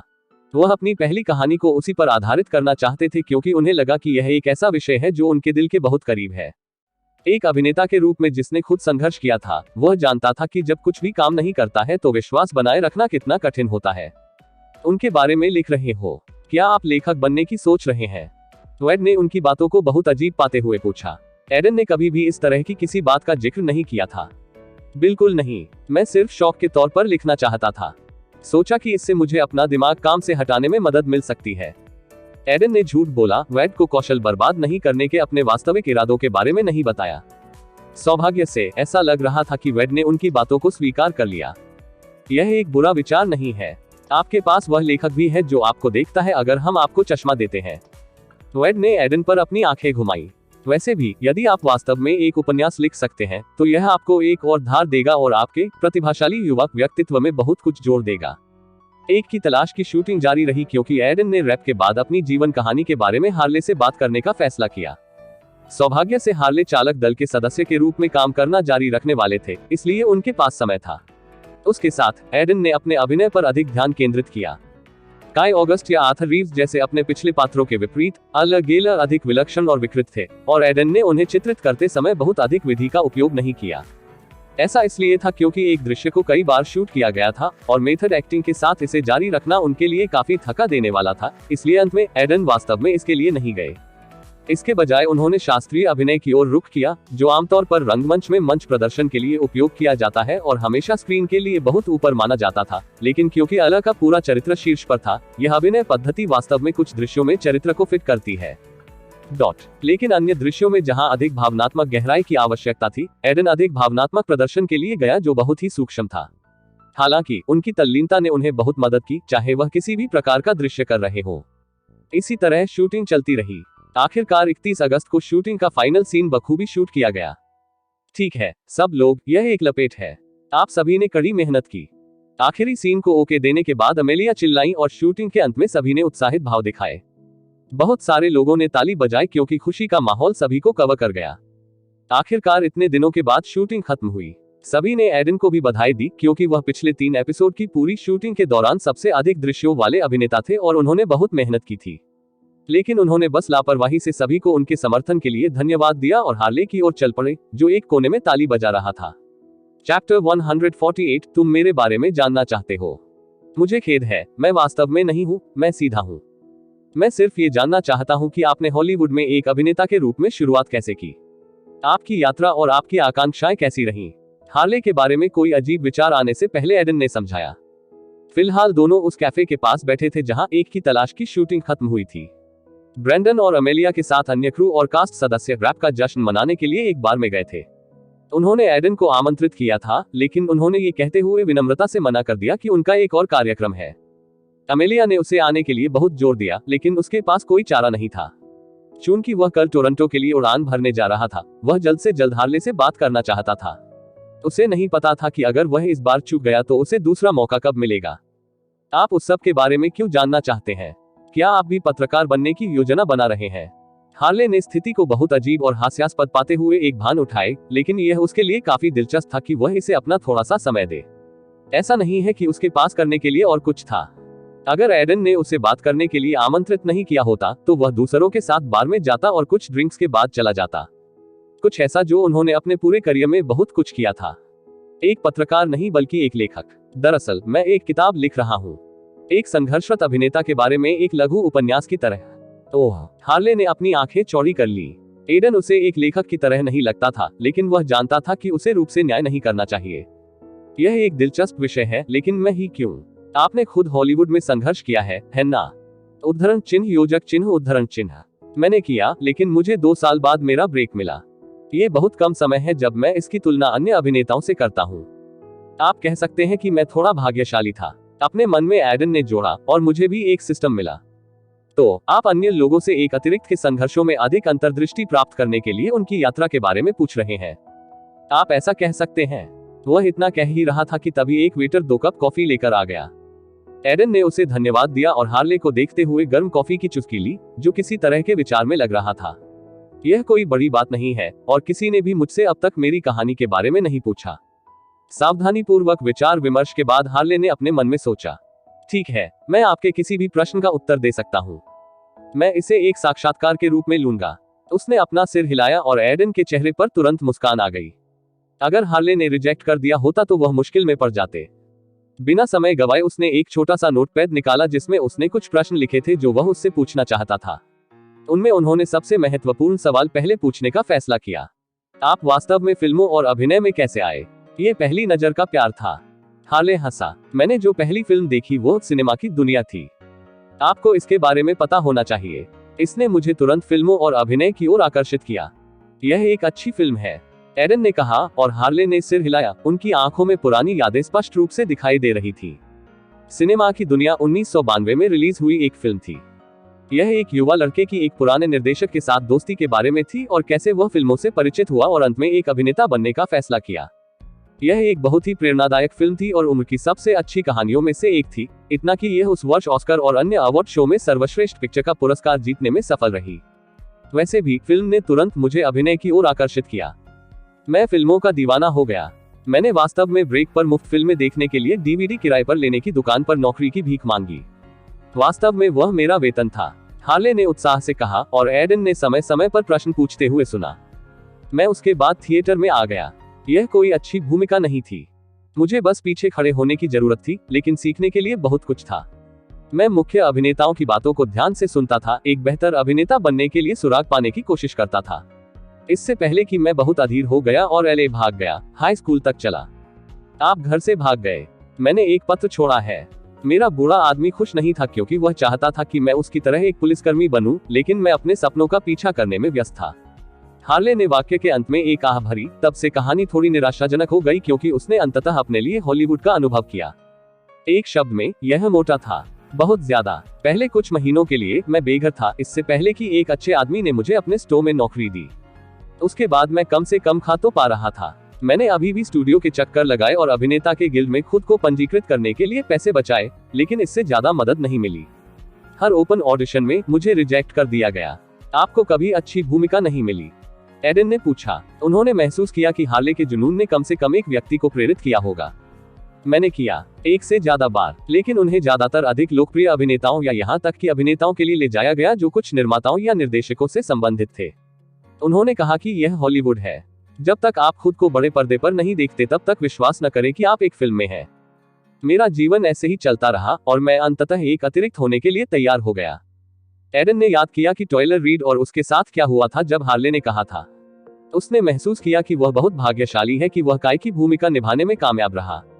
आपने कभी इसे देने के बारे में नहीं सोचा? शायद कुछ और कर रहे हो। यह आप पर बहुत कठिन रहा होगा। मैंने सोचा, मैं अभी भी इसके बारे में हर दिन सोचता हूँ, लेकिन ये कोई विकल्प नहीं है। मैंने इसे बहुत कुछ दिया है और मुझे सबूत चाहिए कि मैं सफल हुआ हूँ। मैं अभी भी कोशिश कर रहा हूँ। मैं क्रिसमस के दौरान पिछले कुछ सालों से घर नहीं गया क्योंकि मेरे पास दिखाने के लिए कुछ नहीं है। मुझे ये भी नहीं पता कि मैं घर वापस जा पाऊंगा या नहीं क्योंकि मेरा करियर अटका हुआ है। उसके बाद हार्ले और एडन ने 2 घंटे से ज्यादा समय तक बात की। बीच में एडन ने अपने संघर्षों के बारे में भी बात की और बताया कि कैसे वह अपनी टैक्सी में जल्दी सोता था, लेकिन ज्यादातर बातें हार्ले के इर्द गिर्द घूमती रहीं। उन्होंने एडन को एक बेहतर भूमिका पाने के लिए जो कुछ भी किया उसके बारे में विस्तार से बताया। उन्होंने एक टैलेंट एजेंसी और एक फ्री मार्केट एजेंट भी बनने की कोशिश की थी, लेकिन कई बार वे धोखेबाज निकले। यहाँ तक कि कई बार उन्होंने किसी फिल्म में सपोर्टिंग रोल के लिए कॉन्ट्रैक्ट भी साइन किया था, लेकिन एक ज्यादा लोकप्रिय अभिनेता ने उसे फाड़कर फिल्म से बाहर कर दिया था क्योंकि सेट पर दोनों में कहासुनी हो गई थी। कनेक्शन न होने के कारण उनमें सही होते हुए भी कुछ करने की ताकत नहीं थी। उसने एक लड़की के साथ एक अन्य घटना के बारे में बात की जिसे वह बहुत पहले से जानता था। वो भी उन्हीं की तरह एक स्ट्रगलिंग एक्ट्रेस थी, लेकिन सालों तक रिजेक्ट होने के बाद वो उनके सामने टूट गई थी और दिल खोलकर रोई थी। अगले दिन उसने एलए छोड़ दिया, एक अभिनेत्री के रूप में कभी भी बनने की सभी आशाओं को छोड़ दिया। बात के अंत में हार्ले ने एडन को देखा और एक कमजोर मुस्कान दी। तुम्हें पता है, मुझे तुमसे बहुत जलन हो रही है। आप उस जगह पर हैं जिसका मैंने हमेशा सपना देखा है। मुझे पता है कि यह प्रतिभा और भाग्य के साथ बहुत कुछ करना है, लेकिन आपने वह हासिल किया जो मैं हमेशा से चाहता था, हॉलीवुड में अपनी पहचान बनाना।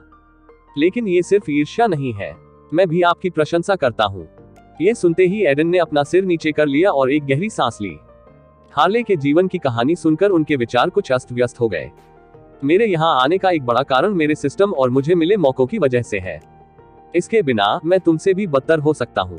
एडन ने मन में सोचा और एक बात तय की, मैं हार्ले के बारे में एक बेहतरीन कहानी लिखूंगा ताकि कम से कम लोग उसके संघर्षों के बारे में पढ़ें। मैं कम से कम इतना तो कर ही सकता था। उसके अंदर का कुछ सच में इस वक्त बाहर निकल रहा था। यह ऐसा था जैसे लेखन कौशल उसे हार्ले के बारे में सबसे अच्छी किताब लिखने के लिए कह रहा था, उसे यह बताने के लिए कि उसके संघर्ष व्यर्थ नहीं थे। उसी क्षण अचानक उसके सामने कुछ सिस्टम प्रॉम्प्ट प्रकट हुए। आपने एक लेखक होने की दिशा में एक कदम उठाया है, थोड़ा सा अनुभव दिया गया है। आपने एक ऐसे व्यक्ति की जीवन कहानी सुनी है जिससे आप अपनी कहानी लिखने की प्रेरणा ले रहे हैं। आपके कार्यों के लिए एक अद्वितीय कौशल अनलॉक किया गया है, स्किल सिंक्रोनाइजेशन को अनलॉक कर दिया गया है। अब आप उसी मानसिकता में आ सकते हैं जिस चरित्र के बारे में आप लिख रहे हैं, यदि आप उसके बारे में पर्याप्त जानते हैं। सिस्टम के दुर्लभ कौशल में से एक को अनलॉक करने पर बधाई। सिंक्रोनाइजेशन की बदौलत आपकी लेखन प्रतिभा को बहुत बढ़ावा मिलेगा, अगर सही स्थितियां मिले। उसके सामने सिस्टम के संकेतों को देखते हुए एडन मदद नहीं कर सका, लेकिन आश्चर्य में अपनी आंखें झपकाए। उन्होंने कभी भी इस तरह के कौशल को कहीं से भी प्राप्त करने की उम्मीद नहीं की थी, क्योंकि उन्होंने हार्ले की जीवन कहानी सुनी थी। उनके हृदय में यह भाव आ गया कि यह कौशल विसर्जन और प्रजत प्रकाश के समान है। वे दोनों कौशल सहानुभूति के कारण आए, लेकिन यह अलग था। फिर भी उन्होंने महसूस किया कि इससे उन्हें अन्य कौशलों की तरह ही मदद मिलेगी। चैप्टर 149। ये सितंबर की शुरुआत थी। गर्मी की तपिश और उमस अभी भी हवा में थोड़ी थी, लेकिन ठंडक भी थी, जिससे बाहर जाने के लिए एक आदर्श वातावरण बना, खासकर टोरंटो, कनाडा जैसी जगह में। हाँ, एडन और वेड ने अंततः टोरंटो फिल्म समारोह में अपना पहला कदम रखा। हार्ले के साथ चर्चा के बाद एडन ने अपने उपन्यास के विचार के बारे में सोचते हुए एक रात की नींद हराम कर दी थी। अगली सुबह वेड एडन को हवाई अड्डे तक खींच कर ले गया और वह पूरी उड़ान के दौरान सोता रहा। जम्हाई लेना, आप अभी भी सो रहे हैं? हाँ, मैं पूरी रात अपने उपन्यास के बारे में सोच रहा था। मैं फ्लाइट में सोया था, लेकिन ऐसा लगता है कि यह पर्याप्त नहीं था। एडन ने कहा कि वह और वेड हवाई अड्डे से चले गए। वह इधर उधर ढेर सारे पत्रकारों और विभिन्न देशों के लोगों को देख पा रहा था। हालांकि टोरंटो फिल्म समारोह में कनाडा की फिल्मों पर बहुत अधिक ध्यान केंद्रित किया गया था, लेकिन इसे पूरी दुनिया में उच्च दर्जा दिया गया था। हालांकि ये शीर्ष 3 फिल्म समारोहों में शामिल नहीं था। इसके बावजूद वैनिटी मैगजीन ने उद्धृत किया है, हालांकि टोरंटो फिल्म फेस्टिवल बहुत पुराना नहीं है, फिल्मों का महत्व और गुणवत्ता के साथ साथ सितारों की संख्या जो इसे सुशोभित करती है, इसे कांस के बाद सबसे अच्छा फिल्म फेस्टिवल बनाती है। इसलिए एडन के लिए यह उस फिल्म को दिखाने का एक महत्वपूर्ण अवसर था जिस पर उसने महीनों तक काम किया था। योजक चिन्ह उद्धरण चिन्ह, मैंने तुमसे कहा था कि एक शौक अच्छा है, लेकिन इसे अपनी नींद खराब मत करने दो। शुक्र है 30 दिनों की खुशी का प्रीमियर आज नहीं है, वेड ने चलते हुए कहा। हाँ, मैं कुछ हिंदी फिल्में देखने जाने की योजना बना रहा था। फिल्म फेस्टिवल में कई बड़े अभिनेताओं की फिल्मों का प्रीमियर भी हो रहा है। यदि आप चाहें तो इसे फिल्मों को देखने के लिए एक ब्रेक के रूप में ले सकते हैं। तुम इसके लायक हो, वेड ने कहा, और इस समय दूर से एक हंगामा हुआ। दोनों अपनी अपनी पटरियों पर रुक गए और पीछे मुड़कर देखने लगे कि क्या हो रहा है। पत्रकारों का झुंड उत्तेजित हो रहा था और हवाई अड्डे से बाहर आ रहे एक व्यक्ति की तस्वीरें ले रहा था, जिसके साथ पूरा काफिला उसका पीछा कर रहा था। उसने बहुत महंगा दिखने वाला सफेद फर कोट पहना हुआ था और उसके चेहरे पर गुस्से के भाव थे। हारून हॉट आदमी को देखकर एडन बुदबुदाया। साथ ही उन्होंने अपने और एक लिस्ट अभिनेता के बीच अंतर का अनुभव किया। कुछ ही पत्रकारों ने एडन को पहचाना और उसकी तस्वीर भी क्लिक की थी। यह उनके सामने के दृश्य के बिल्कुल विपरीत था। आरोन हॉट वही अभिनेता थे जिन्होंने शैडोज ऑफ वॉर में अभिनय किया था और एडन के साथ हमेशा अशिष्ट व्यवहार किया था। उन्होंने वह फिल्म केवल ऑस्कर पाने के लिए की थी, लेकिन अपने घोटालों के कारण वह जूरी के पक्ष से बाहर हो गए थे और इससे हार गए थे। आप दोनों ने एक साथ एक फिल्म में काम किया है ना? वेड ने एडन की ओर देखते हुए पूछा। हाँ, लेकिन हमने कभी बात नहीं की। वह सेट पर ज्यादातर लोगों के लिए असभ्य थे और केवल निर्देशक ही जानते थे कि उन्हें कैसे संभालना है। वह तब से खराब हो गया है, खासकर क्योंकि वह ऑस्कर से हार गया था। वह वास्तव में इसे चाहता है। ऐसी बहुत सी अफवाहें हैं कि उसके बाद वह और अधिक अपमानजनक होता जा रहा है और जल्द ही वह अपनी पत्नी को भी तलाक दे देगा। जाहिर है उसने उस पर शारीरिक हमला किया। जब वेड ने अपना वाक्य पूरा किया तो एडन की आंखें चौड़ी हो गईं। फिर अचानक उसे एक बात समझ में आई, इसलिए उन सभी नकारात्मक अफवाहों के कारण पत्रकार उन पर भारी पड़ रहे हैं। हाँ, यह इसलिए नहीं है क्योंकि वह ए-लिस्टर है। हालांकि अफवाहें इतनी बढ़ गईं क्योंकि वह एक है। उनकी टीम ने उन्हें बेहतर छवि दिलाने की कोशिश में गड़बड़ी की थी। एडन ने मामले की पूरी जड़ को समझते हुए अपना सिर हिलाया। उनकी कौन सी फिल्म समारोह में होगी? उसने भौहें ऊपर उठाते हुए पूछा। रक्त वेलेंटाइन। जाहिर है यह अफवाहों और आंतरिक स्क्रीनिंग के अनुसार बहुत उच्च श्रेणी का है। निर्देशक कनाडाई फिल्म हलकों में बहुत प्रसिद्ध है। हारून ने ऑस्कर के लिए जाने से पहले फिल्म समारोहों के माध्यम से आलोचकों की प्रशंसा पाने के लिए फिल्म को सचमुच किया। अपने पूरे जीवन में उन्होंने ज्यादातर व्यावसायिक फिल्में की। फिर वह पीपल्स चॉइस अवार्ड्स के बाद होना चाहिए। People's choice award Toronto film festival के मुख्य पुरस्कारों में से एक है। इसके अलावा इसे ऑस्कर के लिए एक टिकट कहा जाता है क्योंकि जिन फिल्मों ने अतीत में ये पुरस्कार जीता था वे अंततः ऑस्कर जीत गईं। विजेता फिल्म में मुख्य अभिनेताओं को पुरस्कार नहीं तो कम से कम नामांकन भी मिला था। हाँ ठीक है, उसके बारे में ज्यादा मत सोचो। यदि आप उसके सामने आते हैं तो उससे बचने की कोशिश करें। मीडिया उसे चारों ओर से घेरेगी चाहे वह कहीं भी जाए, इसलिए वह बुरे मूड में होगा और लड़ाई शुरू कर सकता है। एडन ने अपना सिर हिलाया। हारून की प्रवृत्ति से अच्छी तरह वाकिफ था। हालांकि उन्हें लगा कि उन्हें फिल्म समारोह में जाने के बजाय चिकित्सक के पास होना चाहिए। उन्होंने कहा, मैं सिर्फ फिल्म महोत्सव का लुत्फ उठाने की कोशिश करूंगा। यह मेरे लिए ढेर सारी फिल्में देखने का मौका है। एडन ने कहा कि वह और वेड हवाई अड्डे से बाहर चले गए। उन्हें अपने होटल ले जाने के लिए एक कार पहले से ही उनका इंतजार कर रही थी। टोरंटो फिल्म फेस्टिवल चल रहा था तो इसमें शामिल होने के लिए काफी संख्या में पत्रकार भी कनाडा पहुंचे थे। प्रसिद्ध पत्रिकाओं और फिल्म समीक्षकों के रिपोर्टर हर तरह की रोमांचक फिल्मों के बारे में लिखने जा रहे थे जो उत्सव में देखी जाएंगी। जाहिर है अमेरिकी आलोचक बाकी की तुलना में कठोर होंगे क्योंकि कनाडाई आलोचकों को त्योहार में प्रीमियर होने वाली फिल्मों की भारी आलोचना नहीं करने के लिए जाना जाता है। बहुत सारे आलोचक और वितरक भी अगली बड़ी फिल्म की तलाश में होंगे जो बॉक्स ऑफिस पर हिट हो सकती है। हालांकि त्योहार की अच्छी फिल्में भी शायद ही कभी बॉक्स ऑफिस पर अपनी सफलता की बराबरी करती हैं। विशेष रूप से आला शैलियों की फिल्में जो बहुत से लोगों को पसंद नहीं आती हैं। फेस्टिवल में जितने भी रिपोर्टर आए थे उनमें वैनिटी मैगजीन के पत्रकार भी थे। उनमें से एक गॉर्डन ली थे जो हॉलीवुड फिल्म हलकों में सबसे प्रसिद्ध आलोचकों में से एक थे, जिन्होंने अक्सर हॉलीवुड के बड़े सुपरस्टार का साक्षात्कार लिया था और प्रतिभा एजेंसियों और स्टूडियो में उनके बहुत सारे संबंध थे। साथ ही वह काफी आक्रामक भी माने जाते थे। वह टोरंटो फिल्म समारोह में भी भाग ले रहे थे और फिल्म की स्क्रीनिंग शुरू होने से ठीक एक दिन पहले उन्होंने फिल्मों के बारे में एक लेख लिखा था जिसे देखने के लिए लोग उत्साहित थे। गॉर्डन की लोकप्रियता के कारण मूल शीर्षक वाले लेख को बहुत अधिक पढ़ा गया। लेस देन यदि आप टोरंटो फिल्म समारोह में भाग लेते हैं तो देखने के लिए फिल्में।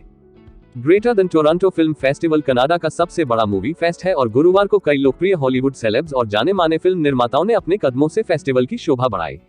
उनमें से कुछ अपनी फिल्म के प्रीमियर के लिए वहां गए थे और अन्य केवल अतिथि के रूप में आ रहे थे। लेकिन निस्संदेह शुरुआती संकेत थे कि इस साल का त्योहार हमें दशक की कुछ बेहतरीन फिल्में दे सकता है। कुछ ऑस्कर जीत सकते हैं या बॉक्स ऑफिस पर हिट हो सकते हैं। ऐसे युवा नवोदित फिल्म निर्माता भी थे जो अपनी फिल्मों के लिए वितरक पाने की कोशिश कर रहे थे जो कम बजट और बहुत जुनून से बनी है। इस लेख में आइए उन फिल्मों के बारे में बात करते हैं जिन्हें त्योहार के माध्यम से पहचान मिल सकती है। जब मैंने फिल्म समारोह में प्रवेश किया तो लोग जिस एक फिल्म के बारे में बात कर रहे थे वह ब्लड वेलेंटाइन परियोजना से जुड़े लोगों की वजह से थी।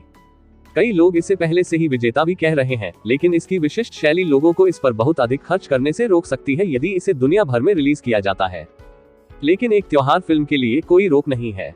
कई विवादों के बाद हारून हॉट भी इस फिल्म के साथ अच्छी वापसी करना चाह रहे हैं। इसके अलावा डार्क और दिसंबर स्नो भी हैं। ये दोनों फिल्में ऐसे लोगों द्वारा हैं जिन्होंने पहले टोरंटो में पुरस्कार जीते हैं और वे सबसे बड़े कनाडाई अभिनेताओं द्वारा अभिनीत हैं। मैंने बरीड अलाइव के बारे में कई अच्छी बातें भी सुनी, एक थ्रिलर जो लोगों को बहुत दिलचस्प लग सकती है। ये सभी समानांतर सिनेमा और आला फिल्में हैं जो त्योहार पर बड़ी रिलीज होंगी, लेकिन उनका विश्वास पूरी तरह से इस बात पर टिका है कि वे दर्शकों को अपनी कहानी से रूबरू करा सकें। अच्छी बात यह है कि अगर कोई रोमांटिक म्यूजिकल कॉमेडी में अधिक रुचि रखता है तो 30 दिनों की खुशी के बारे में बात करने के लिए भी बहुत कुछ था। हालांकि इसका एक स्वतंत्र उत्पादन है और त्योहार में कुछ कनेक्शन है। लोग पहले से ही जारी किए गए संगीत एल्बम के लिए पागल हो गए हैं। संगीत एल्बम के इतने अच्छे प्रदर्शन के लिए धन्यवाद। कई वितरक इस पर दांव लगा सकते हैं क्योंकि यह एक ऐसी फिल्म है जिसे बेचना आसान है। यह आशा देता है कि फिल्म अच्छी हो सकती है, लेकिन ये भी सच है कि यह एक पूर्ण रहस्य है क्योंकि कोई भी फिल्म की गुणवत्ता का अंदाजा नहीं लगा सकता क्योंकि निर्देशक नया है। पीछे मुड़कर देखने के लिए कोई पिछला काम नहीं है, इसलिए कोई फिल्म देखने के बाद ही बता सकता है। मुख्य कलाकार भी कमोबेश धोखेबाज हैं।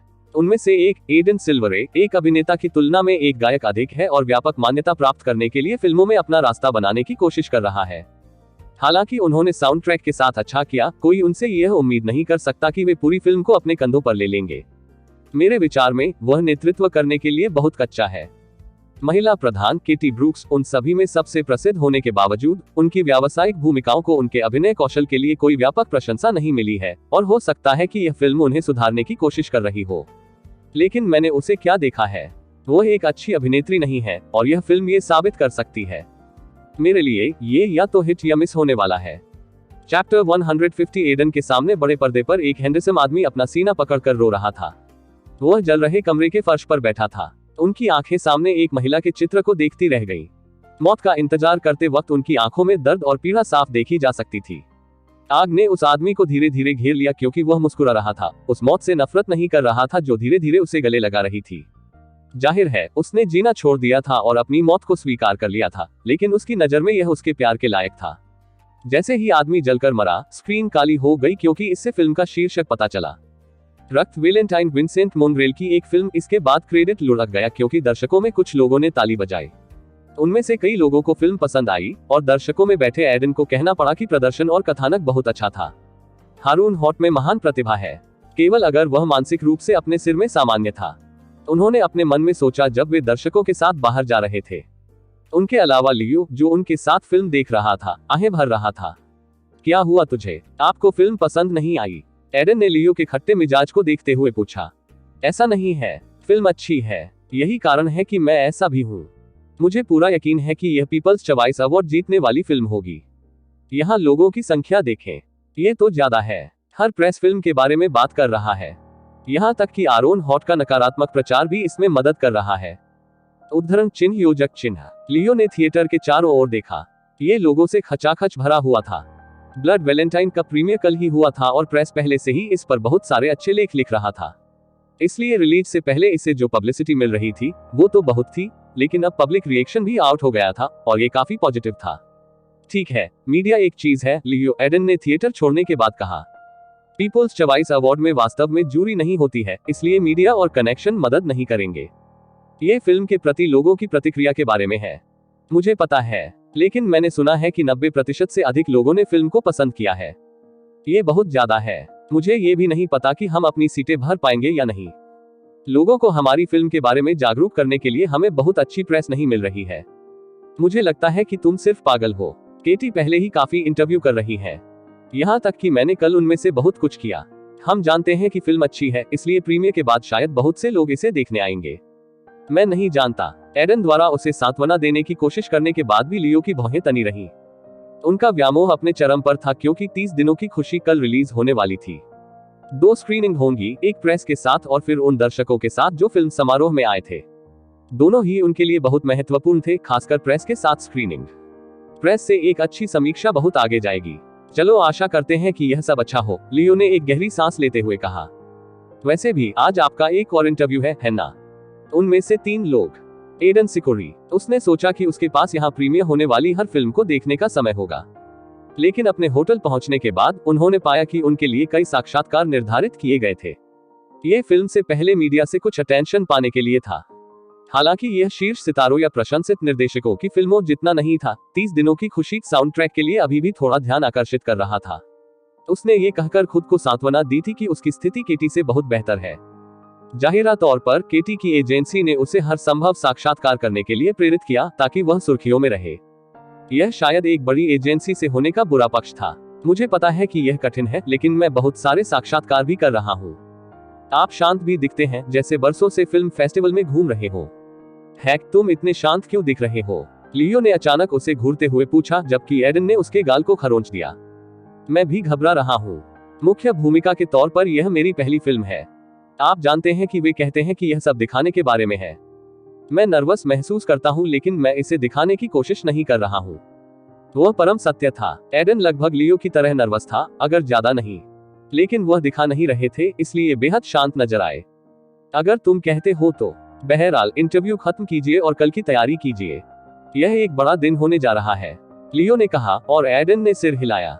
चूंकि 30 दिनों की खुशी का प्रीमियर एक दिन आगे था, एडन का प्रशंसक समूह उन लोगों से गुलजार था जो फिल्म की रिलीज को लेकर उत्साहित थे। यह मुख्य रूप से साउंड ट्रैक कितना अच्छा था इसके कारण था। इस वजह से एडन से उनकी उम्मीदें और विश्वास आसमान छू गया था। प्रशंसक समूह का इस तथ्य से भी बहुत कुछ लेना देना है कि लॉस्ट इन द स्काई और एडन सोशल मीडिया पर ट्रेंड कर रहे थे क्योंकि उन्होंने इसे कड़ी मेहनत से प्रचारित किया था, इसलिए संगीत चार्ट पर इसे इतना अच्छा करते हुए देखना उनके लिए बहुत अच्छा था। मैं वह ड्राइवर हूँ जिसने हत्या की। क्या टोरंटो में कोई 30 दिनों की खुशी के प्रीमियर पर जा रहा है? उनकी सोशल मीडिया टीम ने पोस्ट किया कि प्रीमियर कल है। जंपिंग ऑक्टोपस, मैं कनाडा में हूँ लेकिन वैंकूवर में हूँ। अफसोस की बात है कि मैं फिल्म के प्रीमियर को मिस करूंगा, लेकिन प्रार्थना करता हूँ कि यह फेस्टिवल में अच्छा हो। यंग फ्रूट स्माइली, मैं शायद इसे देखूंगा क्योंकि मैं कुछ दिनों में टोरंटो का दौरा करूंगा। उम्मीद है वे तब फिल्म की स्क्रीनिंग कर रहे हैं। वास्तव में उम्मीद है कि यह साउंड ट्रैक जितना ही अच्छा होगा। GTA 6 2099 में रिलीज हो रही है, मुझे बहुत उम्मीदें नहीं होंगी।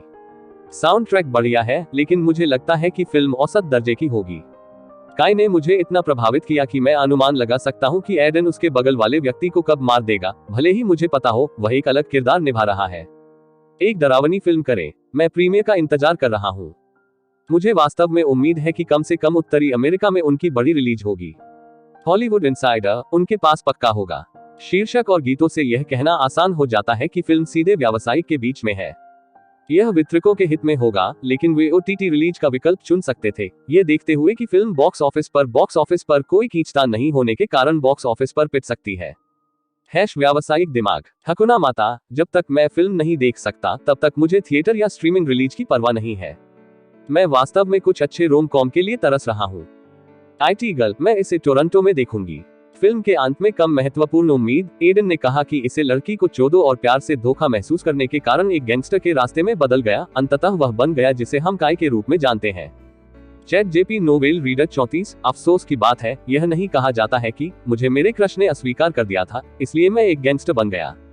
लियो से अलग होने के बाद एडन ने अपना इंटरव्यू जल्दी खत्म कर दिया।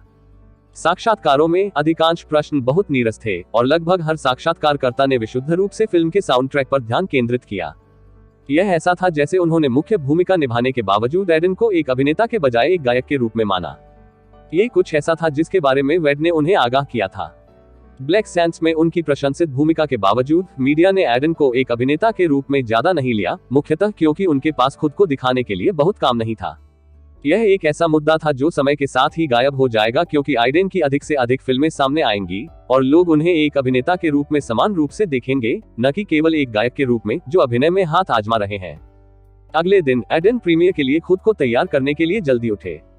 प्रेस प्रीमियर सुबह 9 बजे और दर्शकों का प्रीमियर दोपहर में निर्धारित किया गया था। वह नहीं जानता था कि इतनी जल्दी क्यों थी, लेकिन उसे इसका अनुपालन करना था। सुबह सुबह उसने सूट पहना और तैयार हो गया। वेड ने अपने लुक का ख्याल रखने के लिए पहले से ही एक मेकअप आर्टिस्ट और स्टाइलिस्ट को हायर कर रखा था। एडन ने काले रंग का सूट पहना था जो साफ सुथरा लग रहा था। इसके साथ ही उन्हें चश्मा मिला, जो वेड ने उन्हें ये कहते हुए दिया कि यह सूट के साथ उन्हें थोड़ा कूल लुक देता है। फिर वह एक कार में सवार हो गया जिसमें केटी पहले से ही बैठी हुई थी। आप नर्वस हैं? केटी ने उसकी ओर देखते हुए पूछा। आप क्या सोचते हो? एडन ने खिड़की के बाहर से अपनी आंखें उसकी ओर घुमाते हुए कहा। ऐसा लग रहा था कि वे आयोजन स्थल के काफी करीब थे। मैं बहुत कुछ हूँ, लेकिन मैंने पहले कई रेड कारपेट कार्यक्रमों में भाग लिया है, इसलिए मैं थोड़ा बेहतर हूँ। इस बार फोकस मुझ पर होगा क्योंकि मैं लीड हूँ, इसलिए मुझे लगता है कि यह थोड़ा अलग है। चिंता मत करो, ये ठीक होगा। कम से कम कनाडा के रिपोर्टर थोड़े विनम्र होंगे। ये सच है। कैटी खिलखिला उठी और उसी क्षण सामने बैठे वेड ने अपना मुंह खोल दिया। हम आयोजन स्थल के करीब हैं। कई पत्रकार और आलोचक हैं, इसलिए हम रिलीज से पहले उनके साथ एक छोटी सी प्रेस कॉन्फ्रेंस करेंगे। क्या ये ठीक है? हाँ, यह है। मेरे एजेंट ने मुझे इसके लिए तैयारी करने के लिए कहा, इसलिए मैं ठीक हूँ, उन दोनों ने कहा और वेड ने सिर हिलाया। ठीक है, चलो आशा करते हैं कि सब कुछ ठीक हो जाए।